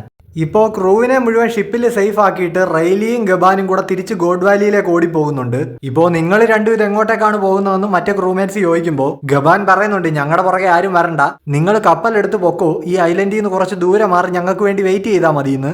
ഇപ്പോൾ ഒരു വേൾഡ് ഗവൺമെന്റിന്റെ ഷിപ്പിൽ കയറിയിട്ട് സാറ്റേൺ ഇവിടുന്ന് പോകാൻ തുടങ്ങുകയാണ്. അയാളുടെ ആ കണ്ണ് കാണുമ്പോൾ തന്നെ അറിയാം ഇമു ഇപ്പോഴും പുള്ളിക്കാരന്റെ ഉള്ളിൽ തന്നെ ഉണ്ട്. ഇമു ആണെങ്കിൽ പോകുന്നതിന് മുമ്പ് ഒരു ഓർഡർ കൊടുക്കുന്നുണ്ട്, അതായത് ഇങ്ങനെ ഒരു ഐലൻഡ് ഉണ്ടായിരുന്നതായിട്ട് പോലും ചരിത്രത്തിൽ ഒരു തെളിവ് അവശേഷിക്കരുതെന്ന്. ഇനി നമുക്ക് നറേറ്ററുടെ ഒരു വോയിസ് ഓവർ ആണ് കിട്ടുന്നത്. അതായത് ഗോഡ് വാലിയിൽ ഈ നടന്ന സ്പെഷ്യൽ മിഷനെ പറ്റിയുള്ള റെക്കോർഡ് സൂക്ഷിച്ചിരിക്കുന്നത് മറീൻസിന്റെ ബ്രാഞ്ചായിട്ടുള്ള G11 അതേപോലെ തന്നെ സൈഫർ പോൾ CP6 ആണ്. ഈ ഇൻസിഡന്റ് ഒരു top secret level S category ാണ്. ഇതിനെപ്പറ്റി ഇവരുടെ കയ്യിലുള്ള ഈ റെക്കോർഡ്സും ലിമിറ്റഡ് ആണ്, അത് കംപ്ലീറ്റ് അല്ല. ഇവിടെ നടന്ന ഈ ഹ്യൂമൻ ഹണ്ട് കോമ്പറ്റീഷനെ പറ്റിയോ അല്ലെങ്കിൽ അതിൽ ഉൾപ്പെട്ടിരുന്ന ആൾക്കാരെ പറ്റിയോ ഉള്ള മുഴുവൻ വിവരങ്ങളും രേഖകളിൽ നിന്നും മായ്ച്ചു കളഞ്ഞു. ഗോഡ് വാലിയെ പറ്റിയുള്ള വിവരങ്ങൾ തന്നെ ആ രേഖകളിൽ പൂർണ്ണമായിട്ടില്ല. ആ ഐലൻഡ് എവിടെയായിരുന്നു, അല്ലെങ്കിൽ അതിന് എത്ര വലിപ്പം ഉണ്ടായിരുന്നു, അവിടുത്തെ ജനസംഖ്യ എത്രയായിരുന്നു, ഇങ്ങനെ അതിനെക്കുറിച്ചുള്ള എല്ലാ വിവരങ്ങളും തുടച്ചു നീക്കി. അവിടെ മരിച്ചു വീണവരുടെ എണ്ണം പോലും ഇപ്പോഴും വ്യക്തമല്ല. ഇപ്പോ റോക്സും റോജറും ഗാർപ്പും തമ്മിൽ വൻ ഫൈറ്റ് നടക്കുകയാണല്ലോ. റോജർ ഇപ്പോൾ ഗാർപ്പിനോട് ചോദിക്കുന്നുണ്ട്, ആ കറുത്ത മോൺസ്റ്ററുമായിട്ട് നിങ്ങളുടെ വേൾഡ് ഗവൺമെന്റിന് ബന്ധമുണ്ടെന്നുള്ള കാര്യം നിനക്കറിയായിരുന്നോ? ശരിക്കും പറഞ്ഞാൽ ഈ സംഭവം നിങ്ങൾ മറീൻസ് ഉയർത്തിപ്പിടിക്കുന്ന ആ ജസ്റ്റിസ് എന്ന് പറയുന്ന വാക്കിന് തന്നെ ഒരു അപമാനമാണ്. അത് നിങ്ങൾക്ക് അറിയാമോ എന്ന് റോജർ ചോദിക്കുന്നു. ആ കാര്യത്തിൽ ഞാൻ നിന്നോട് യോജിക്കുന്നു എന്ന് ഗാർപ്പും പറയുന്നുണ്ട്. നേവി വിടാൻ എന്തെങ്കിലും ഉദ്ദേശം ഉണ്ടെങ്കിൽ നിനക്ക് എന്റെ ക്രൂവിൽ ജോയിൻ ചെയ്യാൻ കേട്ടോ എന്ന് ഇപ്പൊ റോജർ ഗാർപ്പിനോട് പറയുന്നു. ഏയ് ഞാൻ ക്വിറ്റ് ചെയ്യില്ല, ഞാൻ ക്വിറ്റ് ചെയ്താൽ പിന്നെ മറീൻസിനെ ആരാടാ പ്രൊട്ടക്ട് ചെയ്യാന്ന് ഇപ്പൊ ഗാർപ്പ് ചോദിക്കുന്നു. സോ ഇതുകൊണ്ടാണ് ഗൈസ് വേൾഡ് ഗവൺമെന്റിന്റെ ഇത്രയും വൃത്തികെട്ട ഒരു സൈഡ് കണ്ടിട്ടും ഗാർപ്പ് നേവിയിൽ നിന്ന് പോവാഞ്ഞത്. ഈ വേൾഡ് ഗവൺമെന്റിന്റെ കയ്യിൽ നിന്ന് സത്യം പറഞ്ഞാൽ മറീൻസ് പോലും സേഫ് അല്ല. സോ അവരുടെ ഒപ്പം അവരെ ഹെൽപ്പ് ചെയ്യാനും ഒരാൾ വേണമല്ലോ. ഇപ്പൊ ചാപ്റ്ററിലേക്ക് വരികയാണെങ്കിൽ അവിടെ കിടക്കുന്ന ഗാർപ്പിന്റെ അടുത്ത് റോജർ പറയുന്നുണ്ട്, ഈ റോക്സിന്റെ വമ്പൻ സൈസാണ് ഇവിടുത്തെ പ്രശ്നം, അതുകൊണ്ടാണ് നമുക്ക് അവനെ ഒന്നും ചെയ്യാൻ പറ്റാത്തതെന്ന്. സൈസോ? അതെന്താ നീ അങ്ങനെ പറയാൻ കാരണമെന്ന് റോജറിനോട് ഗാർപ്പ് ചോദിക്കുന്നു. റോജർ ഇപ്പൊ എക്സ്പ്ലെയിൻ ചെയ്യുന്നുണ്ട്, അതായത് ഡബിൾ ഫ്രൂട്ട് യൂസേഴ്സിനെ വരെ ആർമമെന്റ് ഹാക്കി വെച്ചിട്ട് അറ്റാക്ക് ചെയ്യാനായിട്ട് കഴിയും. ഇവിടെ ഇപ്പൊ റോക്സിനെതിരെ ആണെങ്കിൽ റോജർ ആർമമെന്റ് ഹാക്കിയും അതിനോടൊപ്പം തന്നെ കോൺക്വറേഴ്സ് ഹാക്കിയും കൂടെ കോട്ട് ചെയ്തിട്ടാണ് ഫൈറ്റ് ചെയ്യുന്നത്. എന്നിട്ടും അത് അവന്റെ രോമത്തെ പോലും തൊടുന്നില്ല. സോ അതപ്പോ ഹാക്കിയുടെ പ്രശ്നമല്ല, റോക്സിന്റെ ബോഡി അത്രയ്ക്ക് സ്ട്രോങ്ങർ ആയി നിൽക്കുന്നത് കൊണ്ടാണ്. ഗാർപ്പാണെങ്കിൽ ഇപ്പൊ പറയുന്നുണ്ട്, റോക്സിനെ അറ്റാക്ക് ചെയ്യുന്ന ഗാർഡ് ചെയ്യാനായിട്ട് റോക്സും കോൺക്വറേഴ്സ് ഹാക്കി തന്നെയാണ് ഉപയോഗിക്കുന്നത്. സോ ഇവര് കൊടുക്കുന്ന കോൺക്വറേഴ്സ് ഹാക്കി അതും കൂടെ ക്ലാഷ് ചെയ്തിട്ട് ക്യാൻസൽ ആയി പോകും. റോജർ ഇപ്പൊ പറയുന്നുണ്ട്, അത് തന്നെ അവന്റെ ആ ഹാക്കിയെ ഓവർ പവർ ചെയ്യാതെ നമ്മൾ കൊടുക്കുന്ന അറ്റാക്ക് അങ്ങോട്ട് ഏശാൻ പോകുന്നില്ല. നമ്മളിപ്പോ ഈ ചെയ്യുന്ന രീതി ഫൈറ്റ് ചെയ്തുകൊണ്ടിരുന്ന അവനെ പോലെ ഒരു മോൺസ്റ്ററിന്റെ മുന്നിൽ പിടിച്ചു നിൽക്കാൻ പറ്റാതെ എന്തായാലും നമ്മൾ തോക്കുമെന്ന് റോജർ പറയുന്നു. അപ്പോൾ റോജർ ഈ പറയുന്നതനുസരിച്ച് റോക്സിന്റെ ആ സൈസിനെ, അതായത് അവന്റെ അസാമാന്യ ഫിസിക്കൽ സ്ട്രെങ്തിനെ കൗണ്ടർ ചെയ്യണമെങ്കിൽ അടുത്തതായിട്ട് ഇവർ യൂസ് ചെയ്യാൻ പോകുന്ന കോൺക്വറേഴ്സ് ഹാക്കിയിൽ ഇവരുടെ രണ്ടുപേരുടെയും ഫിസിക്കൽ സ്ട്രെങ്തിനെ മുഴുവനായിട്ട് ചാനൽ ചെയ്ത് വിടണം. സത്യം പറഞ്ഞാൽ അത് വലിയൊരു റിസ്ക് ആണ്. അങ്ങനെ ഒരു അറ്റാക്കിന് ശേഷം ഇവർ സർവൈവ് ചെയ്യുമോ എന്ന് പോലും ഉറപ്പില്ല. അതിപ്പോ എങ്ങനെ നോക്കിയാലും അടുത്ത ഒരു അറ്റാക്കോടുകൂടി നമ്മുടെ 3 പേരുടെയും പണി ഏകദേശം തീരുമാനമാകുമെന്ന് റോജർ പറയുന്നു. സോ അപ്പൊ അവസാനത്തെ അറ്റാക്കാണ്. ഇത് പ്രോപ്പറായിട്ട് ചെന്ന് ലാൻഡ് ചെയ്തില്ലെങ്കിൽ എല്ലാം ഇവിടെ തീരുമെന്ന് ഗാർപ്പും പറയുന്നുണ്ട്. അങ്ങനെ ഇപ്പൊ അവര് റോക്സിന് നേരെ ആ ഫൈനൽ അറ്റാക്ക് ലോഞ്ച് ചെയ്യാനായിട്ട് പോവാണ്. ഗാർപ്പാണെങ്കിൽ ഇപ്പൊ പറയുന്നുണ്ട്, ഹേ റോക്സ്, നിന്നെ ഈ ഒരു അവസ്ഥയിൽ എന്ത് പറഞ്ഞ് സമാധാനിപ്പിക്കണമെന്നൊന്നും എനിക്കറിയില്ല. നിനക്ക് ശരിക്കും എന്താണ് സംഭവിച്ചതെന്ന് പോലും എനിക്ക് കൃത്യമായിട്ട് അറിയില്ല. പക്ഷെ എനിക്ക് ഒരു കാര്യം അറിയാം, നീ ഇപ്പൊ അനുഭവിക്കുന്ന ഈ ഫ്രസ്ട്രേഷൻ അതെനിക്ക് ഫീൽ ചെയ്യാൻ കഴിയുന്നുണ്ട്. റോക്സ് ആണെങ്കിൽ ഇപ്പൊ ഇങ്ങനെ പൊട്ടിക്കരഞ്ഞുകൊണ്ട് നിൽക്കുകയാണ്. പുള്ളിക്കാരന് സ്വന്തം ഫാമിലിയെ പ്രൊട്ടക്ട് ചെയ്യാൻ കഴിഞ്ഞില്ല. അപ്പൊ അതിന്റെ ആ ഒരു ഫ്രസ്ട്രേഷൻ, ആ വിഷമം. റോജറിനാണെങ്കിലും ഇപ്പൊ ഈ ചെയ്യാൻ പോകുന്ന കാര്യത്തിൽ വിഷമമുണ്ട്. പുള്ളിക്കാരനാണെങ്കിൽ റോക്സിനോട് പറയുന്നുണ്ട്, കരയാതിരിക്കടാ പൊട്ടാ. ഇപ്പൊ ഇവർ രണ്ടുപേരും റോക്സിനെ അറ്റാക്ക് ചെയ്യാനായിട്ട് പോവാണ്. റോജറിന്റെ അറ്റാക്ക് എന്ന് പറയുന്നത് കാഗുറ്റ്സുച്ചീസ് എയ്സ്. ഈ കാഗുറ്റ്സുച്ചി എന്ന് പറയുന്നത് തീയുടെ ദൈവമാണ്. ഗാർപ്പിന്റെ അറ്റാക്ക് ആണെങ്കിൽ ഇൻഫിനിറ്റം എക്സ്പ്ലോഷൻ, നമ്മുടെ ലൂഫിയുടെ ആ ഗൊമുഗൊമു ഗാറ്റ്ലിംഗ് പോലെ ഒരു കിടിലൻ അറ്റാക്ക്. ഇപ്പൊ ഈ കമ്പൈൻഡ് അറ്റാക്ക് നല്ലൊരു ഇമ്പാക്ട് ഉണ്ടാക്കിയിട്ടുണ്ട്. തെറിച്ചു പോകുന്ന റോക്സിന്റെ ദേഹത്തുനിന്ന് എന്തോ ഡാർക്ക് എനർജി ഇങ്ങനെ പുറത്തേക്ക് പോകുന്നതൊക്കെ നമുക്ക് കാണാം. ഇവിടെ നടന്ന ഈ വലിയ ഇൻസിഡന്റ് ഇരുട്ടിൽ കുഴിച്ചു മൂടാനായിട്ട് വേൾഡ് ഗവൺമെന്റ് അവരുടെ കഴിവിന്റെ പരമാവധി തന്നെ ശ്രമിച്ചു. പക്ഷേ എന്നിരുന്നാലും ഒരു വലിയ യുഗം തന്നെ, ഒരു ഇറ തന്നെ കീഴ്മേൽ മറിച്ച റോക്സ് പൈറേറ്റ്സ്, റോക്സ് ഡി സെബക്ക് നയിച്ചിരുന്ന ആ കുപ്രസിദ്ധമായ പൈറേറ്റ് ക്രൂ അവര് ഡിസ്ബാൻഡ് ആയി പോകുന്നതിന് മുമ്പ് ഒരു വലിയ പ്രതിധ്വനി, ഒരു എക്കോ ഈ ലോകത്ത് അവശേഷിപ്പിച്ചിട്ടാണ് പോയത്. അത് ഈ ലോകത്തിനെ വിറപ്പിച്ചുകൊണ്ട് തന്നെ ഇരിക്കും. അപ്പോൾ ഒരു ലെജൻഡറി ഇൻസിഡന്റ്, അതായത് ഈ ഗോഡ് വാലി ഇൻസിഡന്റ് ഫുള്ളായിട്ട് അൺകവർ ആയിരിക്കുന്നു. സോ ഇതിങ്ങനെ ഒരു സിനിമയാക്കി റിലീസ് ചെയ്യണമെന്നുള്ള ഒരു റിക്വസ്റ്റ് ആണ് മറ്റുള്ള വൺ പീസ് ഫാൻസിനെ പോലെ തന്നെ എനിക്കും ഉള്ളത്. സോ ഗൈസ്, അപ്പോൾ നിങ്ങൾക്ക് എന്റെ വീഡിയോ ഇഷ്ടപ്പെട്ടു എന്ന് കരുതുന്നു. ഗോഡ് വാലി ഇൻസിഡന്റ് ഒരു മൂവി ആയി കാണാനായിട്ട് ആഗ്രഹിക്കുന്ന നിങ്ങളുടെ എല്ലാ വൺ പീസ് ഫാൻസ് ആയിട്ടുള്ള ഫ്രണ്ട്സിനും ഈ വീഡിയോ മാക്സിമം ഒന്ന് ഷെയർ ചെയ്ത് കൊടുക്കുക. അതേപോലെ തന്നെ ലൈക്ക്, കമന്റ്, ഹൈപ്പ് ഒക്കെ മറക്കാതെ ചെയ്യുക. പിന്നെ നമ്മുടെ ചാനൽ നിങ്ങൾ ഇതുവരെ സബ്സ്ക്രൈബ് ചെയ്തിട്ടില്ലെങ്കിൽ ഇപ്പൊ തന്നെ മറക്കാതെ സബ്സ്ക്രൈബ് ചെയ്ത് വെച്ചോ. അപ്പോൾ നെക്സ്റ്റ് വൺ പീസ് ചാപ്റ്ററിന്റെ എക്സ്പ്ലനേഷൻ വീഡിയോ ആയിട്ട് കാണുന്നവരേക്കും ബൈ ബൈ.